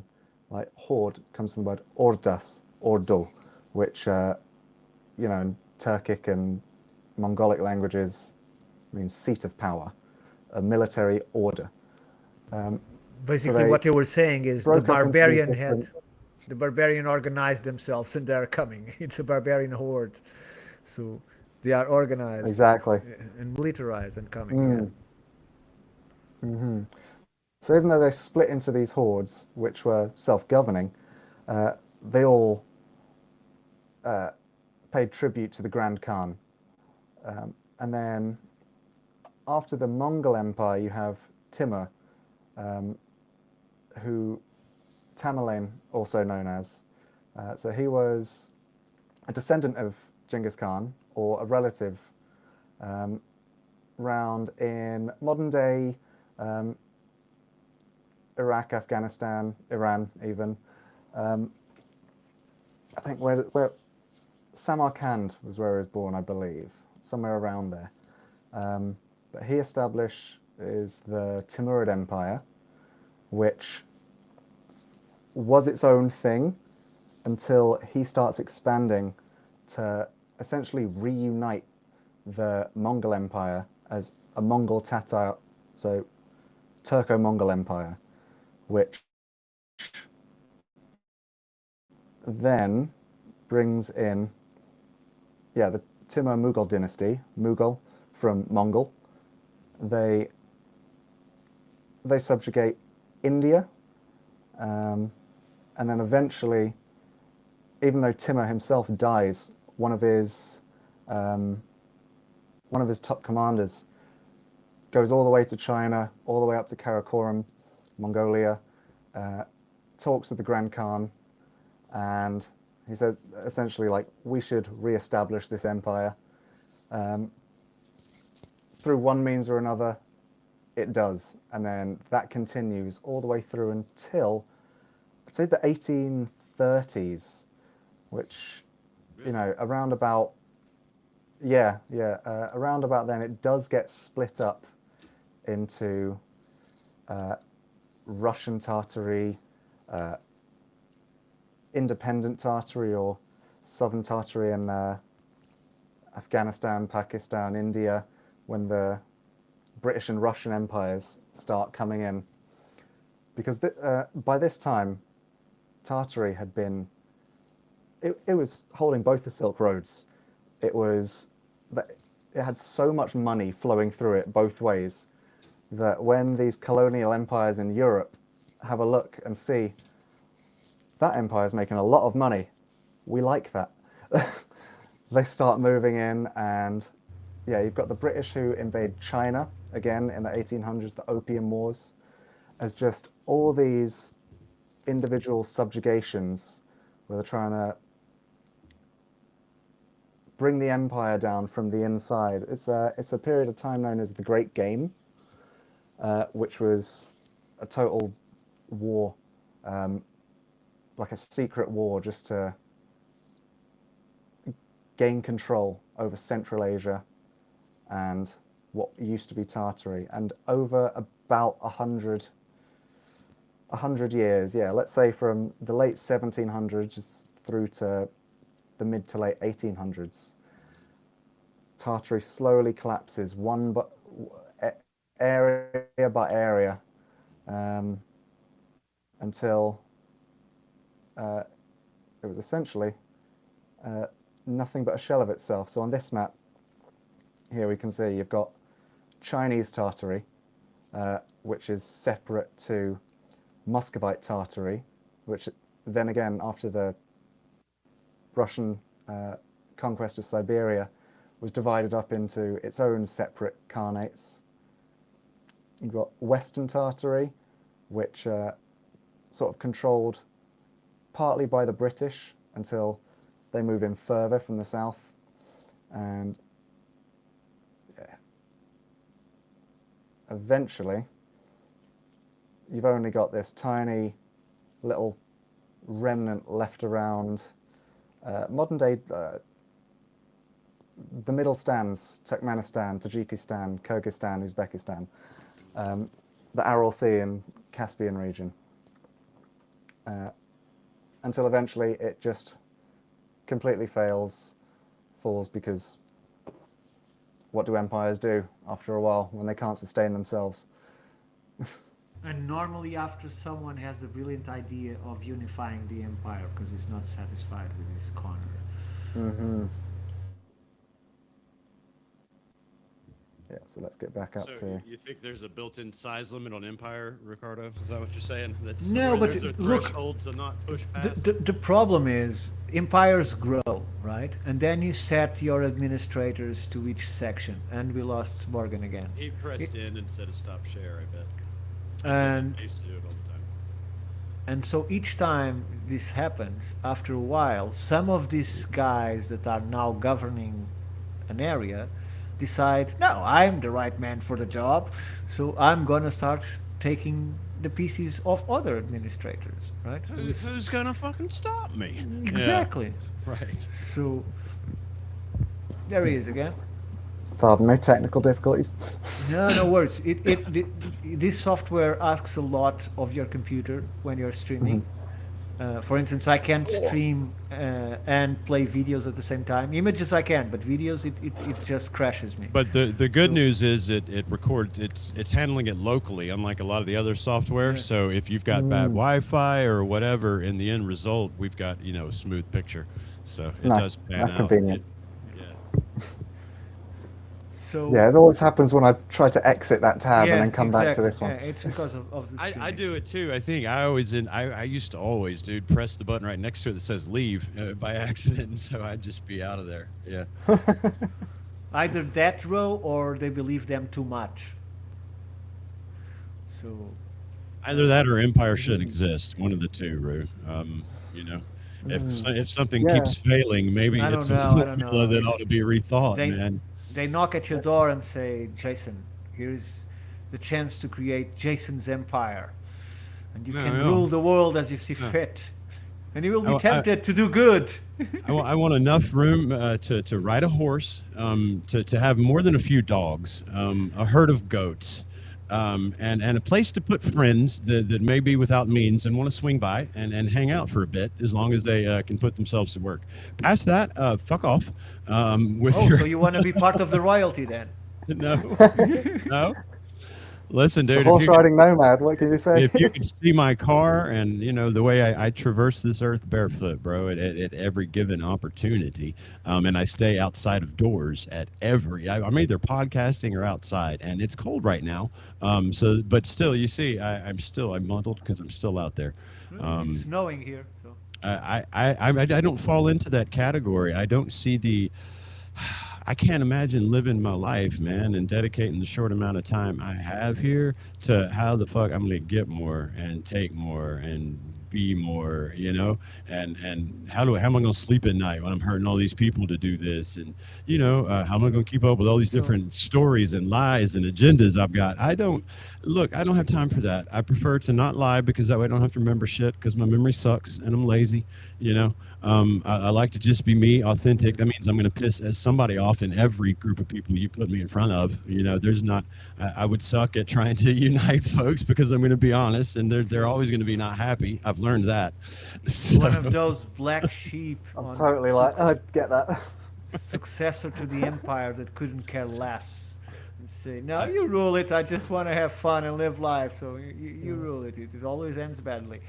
I told my buddy Moundlore, and this goes for any of the guys in the mainstream that are working with me or whatever, like my work on Nabilla. I say I know I don't make it easy on you because I put all this antediluvian shit, right out front too. So here you are, So I get it, man. But no, Ricardo, to answer your question, no, man. I would like to have total agency over a little piece of this earth where I can feed myself and my kids and whoever else wants to come along. And I'd like to have total agency over myself and any group of people around me, you would think would want the same thing.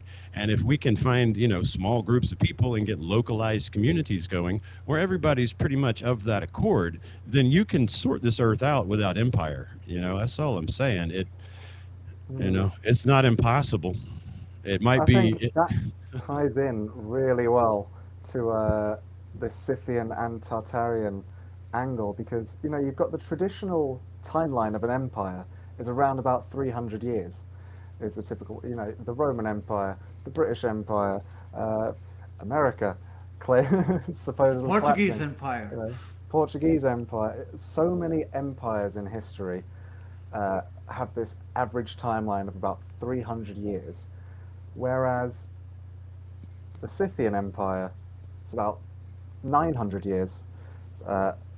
Tartarian Empire, it's about 500 to 600 years. They last longer, and arguably it's because they're not centralized. They're not city-states who rule over other people. They are nomadic groups who self-govern, but even though they move pasture to pasture, place to place, and they have their own little general regions, they just decide to work together because that's what makes it work in the long term. And therefore the empire structure lasts longer, even though it's a slightly looser than what the typical empire looks like. Well, that tells us something, doesn't it? If we're going to say, first of all, the empire method may not work. I mean, if we look at everything, like you said, the timelines that they tend to happen, our myths and legend, if we're talking antediluvian and all these myths that come from around the world, what were they saying? These people were trying to get the whole world together, and they weren't being nice to the local communities, and so it angered the gods, and then the data you just put forward speaks pretty strongly to empire not probably being the way to try to sort it on this earth. I don't know though. That's just me. Yeah, I totally agree with that. Self-designation, self-rulership. It's more sustainable long term rather than a central group micromanaging everyone else. Yeah. Yeah, I mean, in my Work environments, in my that doesn't work. experience, people self-filter pretty well. community finds. You just start putting you out authentically, right? You start finding people appear. This same thing should work, I would imagine. It seems to in a lot of native history anyway, that like-minded people are willing to do that, to go, look, I've got my little area and we're going to do shit over here. We own guns, and we have certain rules, right? Maybe you abhor that and you only want to use knives to take care of your animals. Okay, great. Y'all are over there, and we all are in peace and in accordance with that. That Until someone says, they have knives and we have guns. we all have knives and guns, Ricardo. They just don't want to use them on the animals. That's all I'm saying. Yes, there has to be a group cohesiveness on any major key issues, right? Meaning, look, we're all on land surrounded by water. If anybody from outside comes over here and starts wanting to fuck with any of us, we'll all get involved. How about that? There's these basic things where you can kind of agree, but you should be able to protect your own culture. You should be able to have it, set up that way. Anyway, I'm going to get on a rant. Let's keep going. Well, did you want to get into King Arthur? Sure. Let's give a few minutes here on King Arthur. So I've got near me this thing I've been learning about called the Welsh Cave. I've looked in enough to realize that some people debate this, some people don't. My main interest is that it happens to be smack dab in the middle of all of this evidence I have put forth in antediluvian Alabama. I mean, I can't tell you how shocking it is to me as an explorer. It's on one path that I've never taken. He described to me where it is, but it is literally within a golf, you probably throw a football to it from all of this stuff I've been documenting and showcasing to everybody. So I have personal interest in it. You've probably been beneath it. I know, that's what I'm saying, dude. I probably literally, it's probably in some of my videos inadvertently, So I'm very intrigued because I'm going to get myself back up there. There's actually snow on the ground up there, and my kids are dying to see it. So who knows? Maybe soon. But yeah, I'm intrigued by it, and obviously with it being one of your areas of expertise, I would love to chat. So yeah, King Arthur. That's a fascinating one. There's so much to get into here. There's obviously me being from Wales, from Glamorgan as well. My home. That is that's where we're named after. That is the seat of where Arthur Pendragon, in the 6th century, was king of. But the whole King Arthur story, there's so much to dive into. It's such as who was King Arthur himself, and then his brother Madoc, who supposedly led the colony into America. But starting with King Arthur, let's share this so I can. So what we've heard is that the first journey was accidental because of the impact, and the second journey of Madoc was purposeful because he already knew what he would find on the other side. I'm curious to see what you have to add or contradict that. Yeah, there's whether they knew about America. There's a lot up for debate there. There's several theories which get into how they knew about it. But starting with King Arthur, okay. The traditional figure that we know, that's most commonly known, fought the Romans, fought the Saxons, had Knights of the Round Table, sword Excalibur. All of that is. And we lost Morgan again. No, he's just frozen. He's just frozen. Histories. No, you froze. Jump in and out if you can stay you see my frozen. screen? At least, Yeah, I've got your screen, and I can hear you. okay, You can talk. Cool. Oh, brilliant. So yeah, the King Arthur figure that most people know of is a complete mishmash of two historical figures. We've got on this genealogy list here, which is collected from. Let me actually open up the image itself. This is from the charters in Llandaff Cathedral. So, going back to London, heck. A Going phone all a the way back to the friend. Roman Emperor That's funny too, buddy. Constantine and Maximus. You know, during the Roman period, we've got Magnus Maximus, or Maxim Waledig, as he's known, sort of unites many of the British tribes under one leadership, under the Roman leadership, and they established their own empire separate from Rome. They crown Constantine as emperor in York, and then Magnus himself has a son, Androgathius, who he was the one who followed Magnus down into Europe, into Italy. They fought the Romans. They helped Maximus overthrow Gratian, I think was, I think was on the throne then. And then Androgathius, or Arthur I, further goes on to Greece and becomes king of Greece there. And then about 200 years later, continuing down this line in Wales, Tudrig, Saint Tudrig, his son Meurig, and then his son with Queen Ombrose is Arthur II, or Arthurus ap Meurig, who, there we go, Arthmael Iron Bear, another name. So this one is the Arthur II, Arthur Pendragon, who fights the Saxons in the 500s. I see a name I recognize right next to Arthur II there. Often associated with the story. Right. Okay. Yeah, so we're focusing here on Arthur II, Arthur Pendragon. Now, in Welsh, Pen means head, chief. Dragon refers to the army. So Pendragon wasn't a name, but A title. Military title. Exactly, yeah. He was elected as a war king. So yeah, even though he was the king of just a small kingdom, Morgannwg, Gluysing as it was known then, so which is Glamorgan and Gwent, modern day South Wales. He gets elected by all of the kings when they essentially convene once a year to elect a high king or elect a war king if there was a war.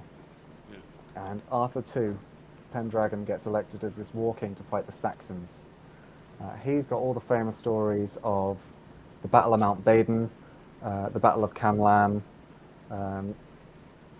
and yeah, as you can see next to him, Madoc Morfran, his brother, Prince Madoc, is the figure who we also know as the one who went to America. Now, going back, like, there's so much, actually, am I still on that? Am I still on that? There's so much physical evidence for this, not only in the genealogies as documented, you know, in the charters, the Charter of the Kings, Llandaff Cathedral charters, but also you've got stones, which, this one right here. There's a stone that was uncovered underneath a church called St. Peter's, Supermontem, which is Forgive me, believed to Morgan. be the oldest church. Morgan, I'm not interrupting you. I just need to alert, please. We're at our usual 2-hour mark. We're not going to end, but I need to run a little. I'll be right back. Please continue with your presentation. Just I didn't want you to think I'm being rude and hopping up. But I'll be right back, guys. I'm just going to run to the restroom, which is literally 3 feet out the store here. Okay? Got to do what you got to do. Yeah, please continue. Be right back. Morgan, is this considered valid by archaeologists, or like many of the things in the Americas, it's considered to be a forgery or a misplaced artifact, or a modern? So when this stone in particular that we see on screen was uncovered in the 90s, I believe, so pretty recently, as far as archaeology is concerned, Yeah. it was discovered by the amateur archaeologists, or historians, I should say, Not a good Alan sign. Wilson and Baron Blackett. uh, and they were slated by the academic institutes at the time. This was completely written off as a hoax. But as time's gone on, as more stones have been uncovered, which clearly show references to these kings and figures from the time period. At Ogmore Castle, for example, there's a stone which has a whole inscription saying, Arthmael, I am there, grants this land to the son of this bishop. So he was a king of this region who clearly had some power to designate bits of land to people. You've got his brother Paul has a stone, Saint Budoc, who's also closely related. There are all these people in a tight-knit community, which over the last 20 to 30 years, more and more evidence has been coming out, which is slowly proving it. But they retracted their Yeah. attack, or it still remains? Depends who you ask. Exactly. But Exactly, tell me, but isn't it's becoming more mainstream. That's isn't the that the point. church where the body was, the final rest of the body that was first placed in the Welsh caves? Yeah. So It would make sense Yeah. that there is a stone there saying Rex That's right. Arturius. yeah, so this church in Wales. This is the means final son place. son of Mauritius. Is that it? Mauritius or Moirig, his father, in the Welsh spelling, and in the Latin spelling, Mauritius. So those V's. And are like it's U's correct. to This people who are affiliation is correct unfamiliar. with the tree that you were showing. Yep, that is completely. Yeah, here's just a zoomed in version. So Arthur, son of Moirig, Okay. or Mauritius. Yeah. So if it was a forgery, the guy could actually reproduce the name that was on the paper and decided not to, which is a good indication to me. But and if it is the church Yeah, where he yeah, is, it's natural that we find a stone there saying that. But that's just me. So if anyone unfamiliar with Wales, Glamorgan is this region down the south. So it's not a large kingdom. But I wouldn't Where mind were if we? they're tired of it. so yeah, King Arthur's brother. Let me go back up there actually.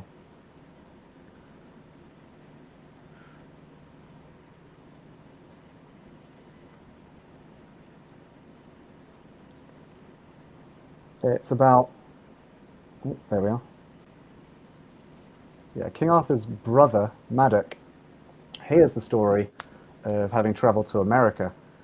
I think there's a traditional story which got popularized in the 1600s during the Tudor era of Madoc, son of not Llewellyn the Great. Who was it? 1170. It was a different Madoc, right? Yeah. In that There story. is a story of a son of Owain Gwynedd, who was a king in the north, north of Wales. You spell it so But- so elegantly. It looks almost like you're a local. You'd I never couldn't know. say that. I couldn't say that.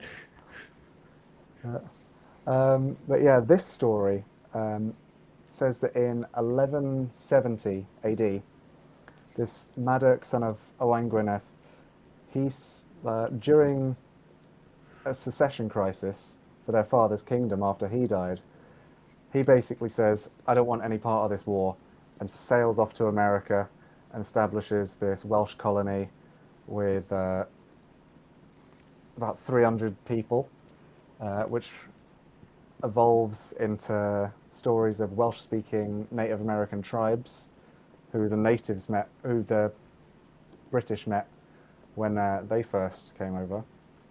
But when you look into the actual documentation, if you look into the genealogies of Owain Gwynedd, there is no Madoc. And then he does not exist in the lineage there. And then this 1170 story also further says that Madoc was born in a castle called Dolwyddelyn, which is in the north. And you look at when Dolwyddelyn was built, Right. and it's after Madoc was born. And you're like, well, how can it be born in a castle that wasn't built until he was a grown man? Well, castles are often rebuilt many times. Yeah, but I think there's a lot of evidence that shows that this 1170 AD story Right. was essentially a reframing of the original Madoc story Right. by the Tudors, who essentially wanted to legitimize their claims to the course. the Americas. They knew this story, but it wasn't completely tied to their lineage, so they moved it. They took it up to the north of Wales. They said, actually, it's this one.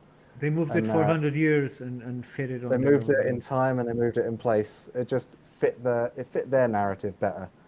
That's so funny. That's what I said in the beginning of this when somebody said something about I have a feeling Robin Hood and Arthur were based on real people. I jokingly said, these myths are always, I think based on individual, though names, places, and dates may be changed in order to protect the identity of the individual, because that's what history does, Or right? to serve those that tell it. Yes, yes. So yeah, when we get into this, yeah, exactly. And when we get into this Madoc story, this is what ties in not only with the wars against the Saxons. There was obviously a big crisis. The Welsh people, the Britons, I think, are worried about how well they'll survive if there's this constant influx of Saxons coming in. But then also you've got the catastrophe, the comet impact, which occurs around 536 AD. And let's get down Yeah, to the Bat Creek Stone, some yeah. of that. We can scroll back up to there. The Upwell, the Oh, Adena. no, I don't have it on this one. Right. Well, That's another stone that I let's know. just have this on screen for a minute. I can't remember the black one. I can't remember the name. Mm-hmm. So we've got the Bat Creek Stone there, Grave Creek Tablet. Down here, called the Pigpen Inscriptions, also known. There's another name, I forget. So all of these are tied in to the Arthur story and Madoc story. Right. But where was I? The comet impact. Yeah, the con. So, yeah, there's this story of, even in Merlin's prophecy, he prophesied that there would be a big cataclysm, and some people say it's the Saxons, the arrival of the Saxons, that aligns. Some people say it's the comet, that also aligns. But there was an event, and there is archaeological evidence. I think the plague of Justinian or Augustine, one of those plagues, aligns at the same time. That whether it was a meteor airburst, like a bolide meteor, that essentially devastates the crops, there was a big crisis across a lot of Britain and France, even some of Spain, where crops weren't growing, people were getting sick, there was a plague that suddenly came in, and so there's this big, everyone's invested in leaving, finding somewhere else. And so Madoc, supposedly the story goes that he was out sailing, and as you noticed on the genealogies, his name Madoc Morvran. Now, Morvran means seafaring. It's not an actual name. Again, it's a title. All of these people just, it's titles on titles. Last names weren't really a thing back then. Right. But yeah, the fact he was seafaring just adds to the fact that he was a sailor. He was known for that. And at one of the times he was out sailing is possibly when the first impact or cataclysm occurred, which supposedly made a storm, caused him to lose his bearings, and eventually end up in America. Yeah, I have heard for those guys watching at home that even again, whatever. I'm not the scientist, but I have heard that even in like South Carolina along the coastline, they have found some sort of evidence tied to detritus and debris being washed up from this same time period, from what you might assume would be a space object either hitting the ocean or exploding above the ocean or something along those lines. Yeah, it's surprising the amount of just environmental impact it can have.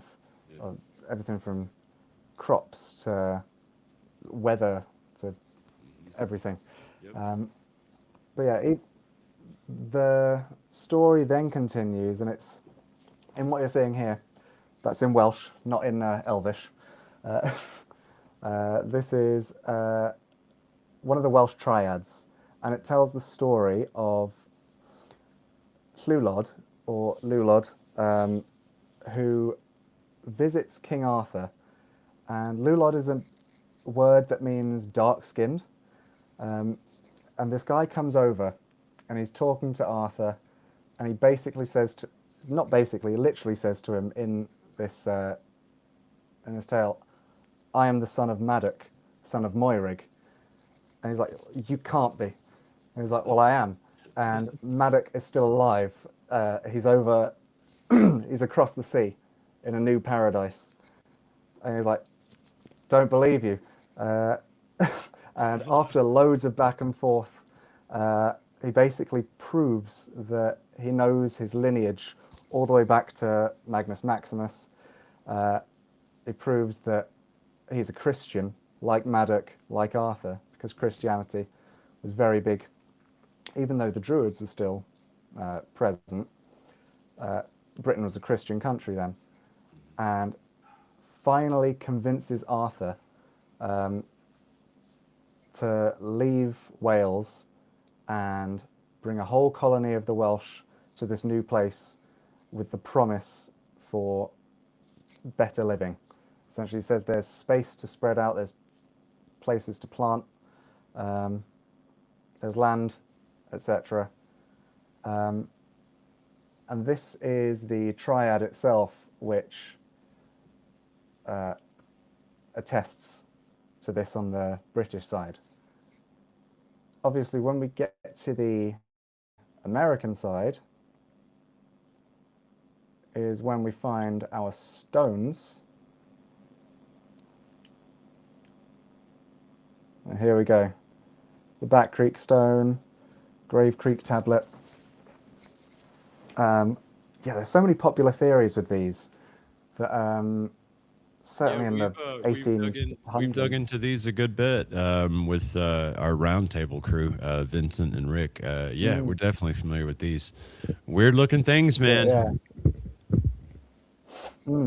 Yeah, so there are loads of attempts to translate them into like Paleo Hebrew, but then none of it ever held up. And then they said that it was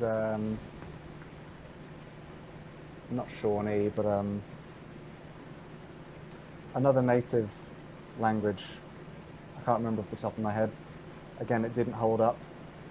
I think it was and then the Cherokee, but there is Cherokee, that's the one, thank you. Yeah. For the Bat Creek Stone, Yeah. yeah, they believe it's academics say it's Cherokee, but I believe you know also Rick Osmond, right? I don't know if you have talked Well, to the him. Cherokee claim it as well. So Yeah. But then Alan Wilson and Baron Blackett, the ones who discovered the Arthur Stone in Britain, they were invited over by Jim. Can't remember his last name. The Kentucky Historical Association, because they were familiar with this King Arthur story of the 1170s King Arthur. So they knew that Alan Wilson and Baron Blackett were researching King Arthur in Britain. So they invite them over to America. They say, have a look at these stones. Is this join in with the Madoc story, 1170?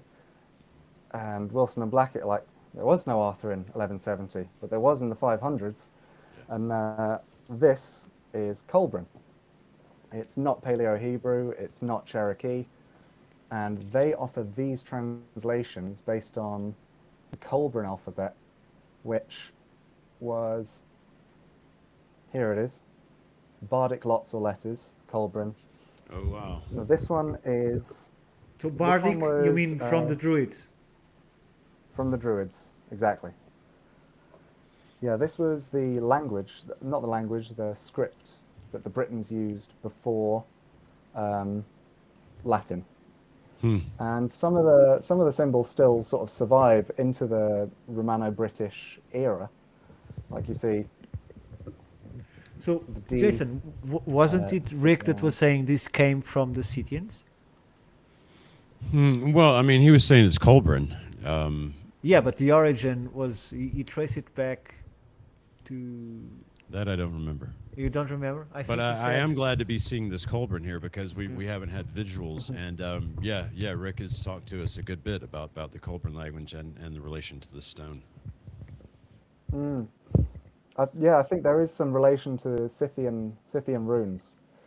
I think the Colburn script, me personally, I think it had some foundations in Scythic runes, and then also has influence from Etruscan. That's basically what he told us, yes. Yeah. Nice.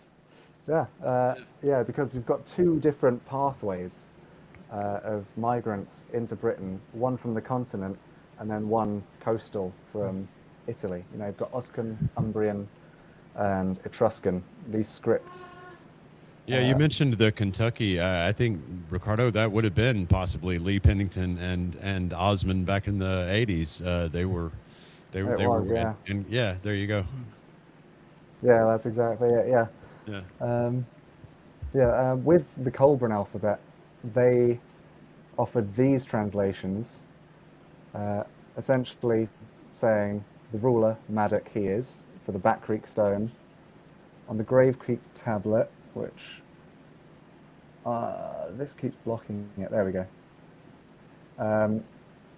Essentially tells a story of wind blew over the ruler Madoc, crossing yada yada. It's very messy in the.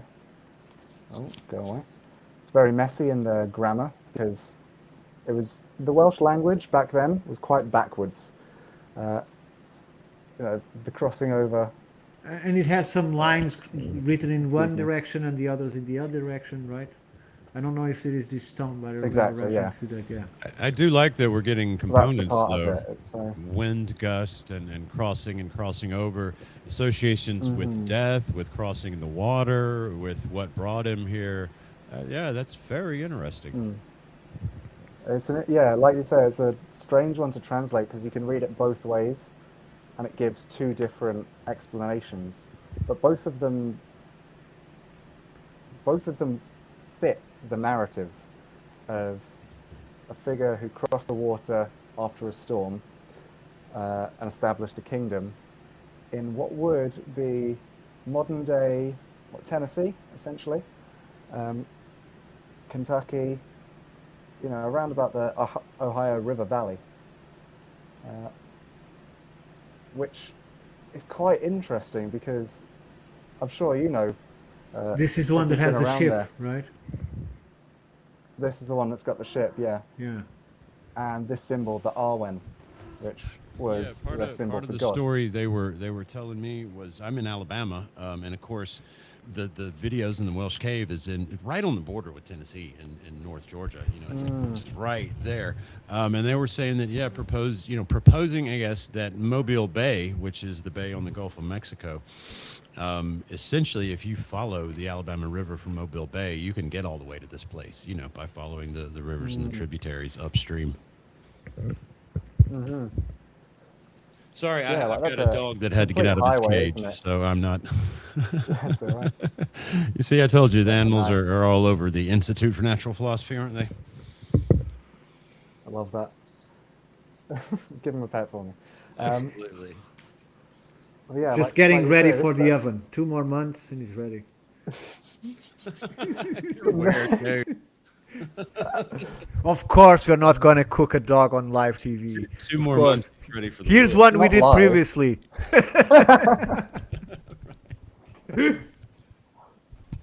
Yeah, For entertainment purposes only, folks. Only. it's funny because like even when I've seen your videos, Jason, of the region, like I'm looking at that and I'm thinking that looks just like South Wales. Yeah. And I can imagine if this Welsh colony came over, they're sailing up the river, they're looking at the landscape, yada yada, and then finally they hit this sweet spot right in the Kentucky, Tennessee, Alabama sort of Ohio River Valley border, and I think this feels like home. It's so similar, especially in the right seasons. I've got many in this day. I had an Irish buddy who had moved over here to work from Ireland, and when I'm asking him, how did you get to rural Alabama? He's like, it's like home. It looks like home. It's like, It's all no right, rock and surprise roll. the Appalachians stayed where they were, Yeah. as well. There's so much that's just familiar, like the little microclimates that people like things that are familiar to them. And so it would make sense that a colony, after traveling for a little bit, they find this region that feels so much like home to them. And I think this works. We know how to work this land. We know how to live in a climate like this. Let's establish ourselves here. Agreed.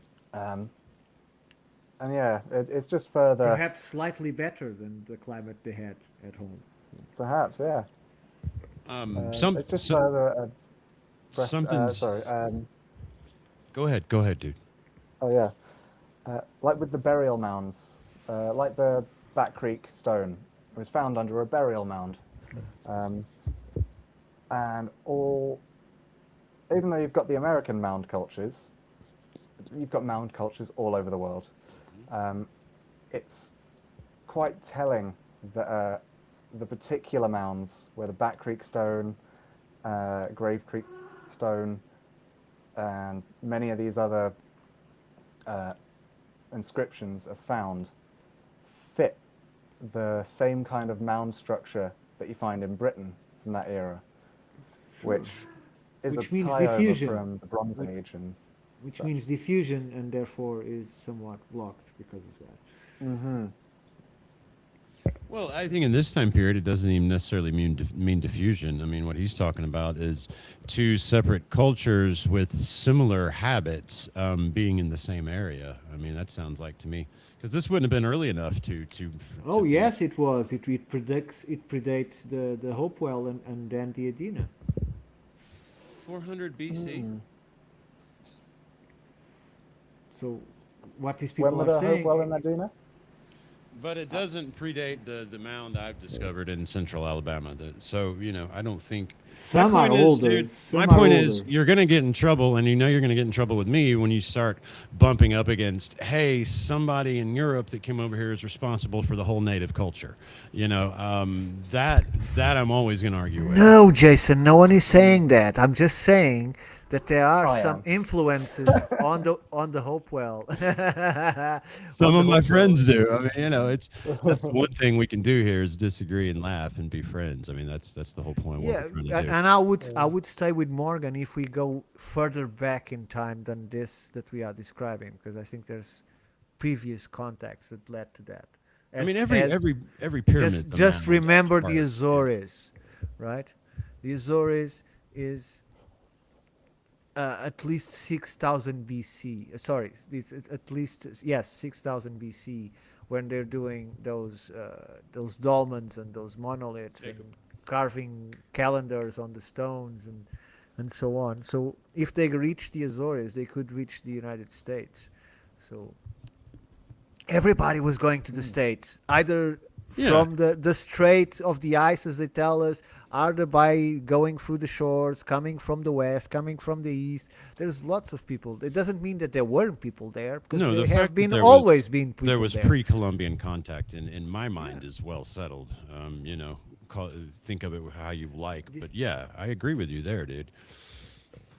This doesn't steal anything from the natives. I'll tell you one thing I'm going to get out before whatever my dog pulls me away or any mistakes happen. Audience, you probably weren't aware of this. I don't know if we were recording when you said it, Ricardo, that we're going to be cutting down on guests for a bit. We're going to continue with our productions as established. We're also going to be taking some time in our time slots to present our work, talk about some of the stuff we're working on. But what's occurred to me, Morgan, is you have very, very, very much in common. So Morgan is our last scheduled guest for a while, is where I was going with that announcement. My second part is you have much in common with some of our more established regular guests and people who wish to continue conversations with us. So before I get emergency pulled away, we're not really wrapping officially. I just want to say, I think at your leisure, when your time allows, I know you're 6 hours away from us, I can see this conversation continuing, perhaps around a round table and all that good jazz. Yeah, we could have Morgan in our run tables if he can fit it in. If his we schedule. could get this dude and Lee Pennington and Osman all in a discussion, I think we could get about as full as education on this stuff as is possible. A small correction I'd to what you absolutely said. appreciate that very much. Yeah, absolutely. Is that we are still going to have two guests that don't have date because you already talked to them long ago. Yeah, and so there's two guests that eventually we'll still get.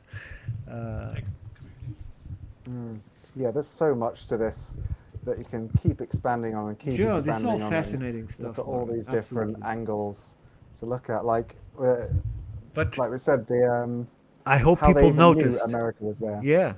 I hope people noticed that you presented different materials all from your Patreon.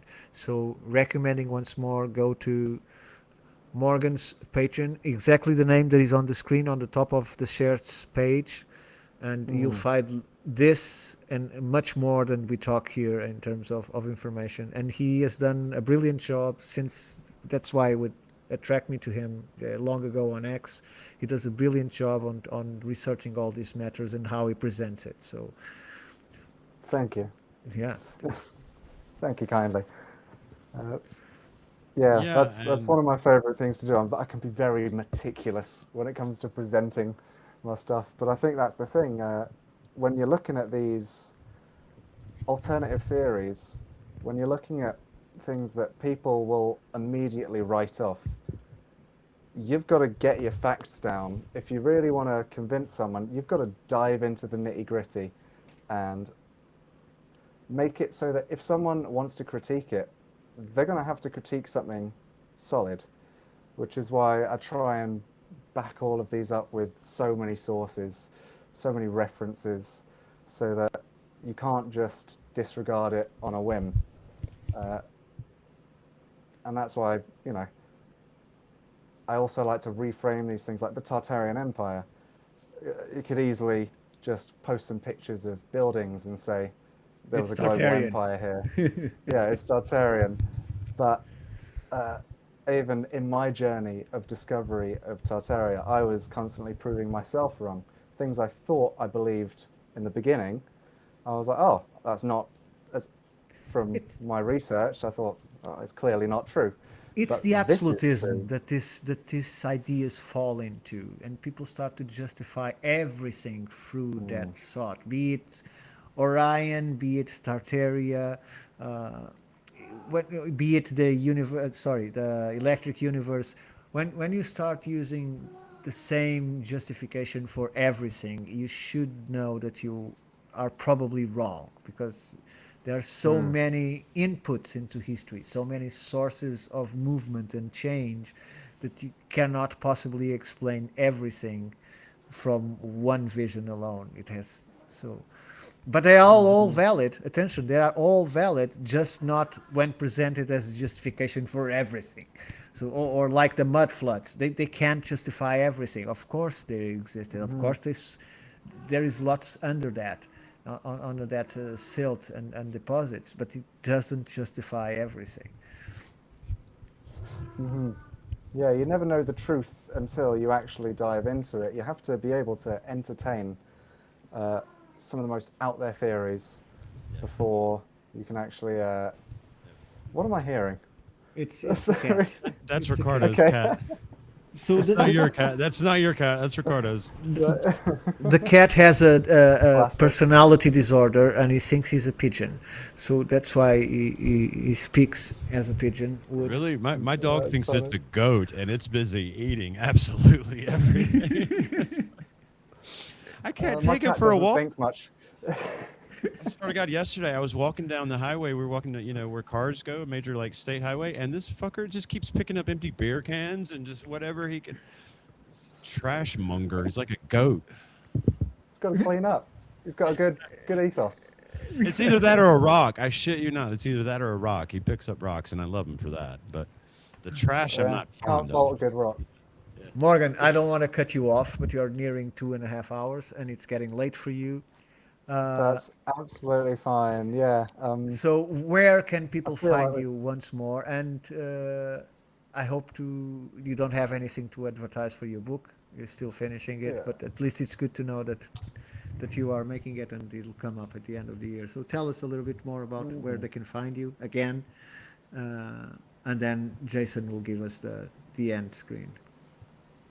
Yeah. So I'm active Yeah, show us. on X here at Embard, which is Welsh. So I will pull up my profile just so you can see and spell Yeah, it yourself. please show us, definitely. So while you're pulling it up, I'm just going to say, I'm serious, loads, especially our roundtable. I'd be very, very interested, and I think our friends would as well, for you to join us on any of those episodes and continue this discussion, dude. I'd love that. Yeah, there's so much more to get into.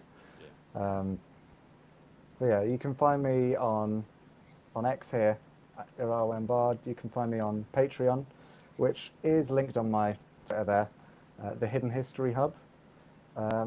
Like I said before, everything I post on there, absolutely completely free. I do have donation part if anyone cares for that. But yeah, information should be free. Sure, So absolutely. I think once a month I try and post like a big full-length article where I do a deep dive into a topic, like as you see in some of my articles there on Scythia, Tartaria, King Arthur and Prince Madoc, etc. And then I also do some smaller articles and post historical resources, so people can do their own research. And yeah, obviously on Twitter here, where I posted many of my other threads, particularly from my travels through Japan. Let's scroll down here. This really doesn't want to load here.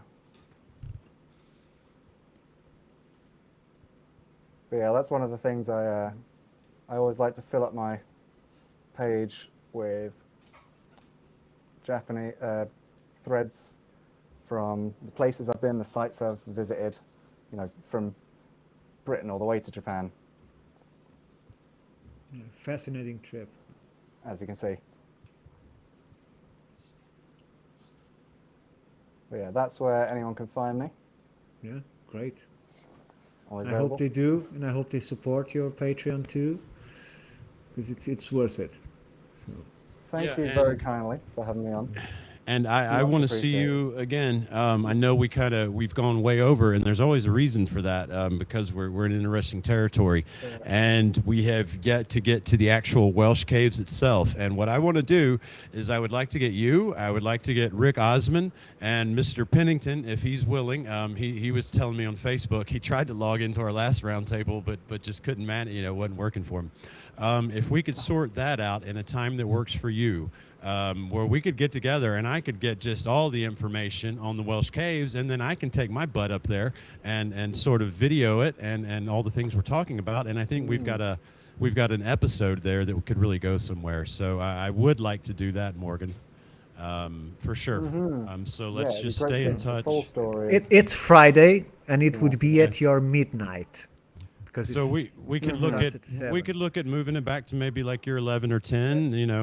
No, you can't, because Yeah, of if Vince. Vince gets home at that time, and Rick also gets home like 15 Well, minutes before. okay, make an extra cup of tea or a beer or whatever you do, and Yeah, that's always doable if it's on a Friday rather than. Yeah, it's a Friday. yeah, let's Whatever. let's just look at it and let's put the ball out there, and let's get the 4 or 5 of us all together and continue on with your tale of the Welsh caves with all their knowledge, and I think I ought to be well equipped to go adventure and look at this place.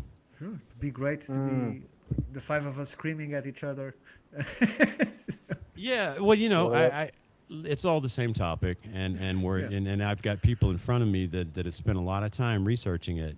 That's all I mean. So we ought to just have them all together, and we will pick up with you because I've heard their tales and I've watched their documentaries, and then we'll just have a literal round table where we all sit around and talk about this particular one.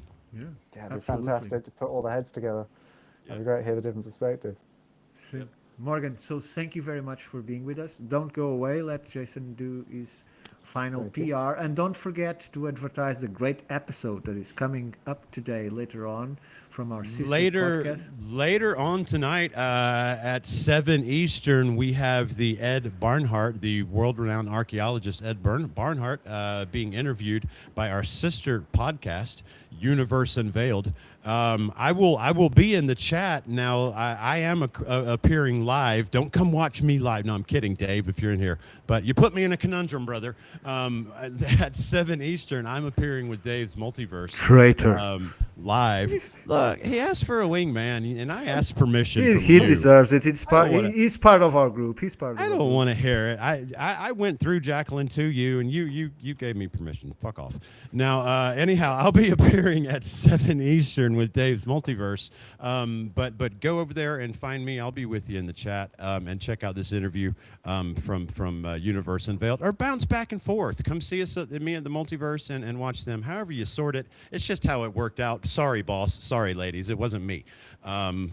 Either way, and Morgan, we want to have you back, and we want to have you on our roundtable just as soon as we can work it on your end. If you too out there in this audience, we love you guys. True Seer, Miss CMS, Tree Buddy, everybody that's been here for the ride and came to see us live. We love you guys. Thanks for the continued support. If you too out there are an independent researcher, artist, communicator, activist, or whatever, and the topics we've discussed or the people you've seen on screen in front of you or in the chat seem like people you want to hang out around, come talk to us. If you're doing research of your own, particularly on topics that maybe you run into some knee-jerk reactions and some opposition from the mainstream, again, come talk to us. That's particularly what we all do on an individual level.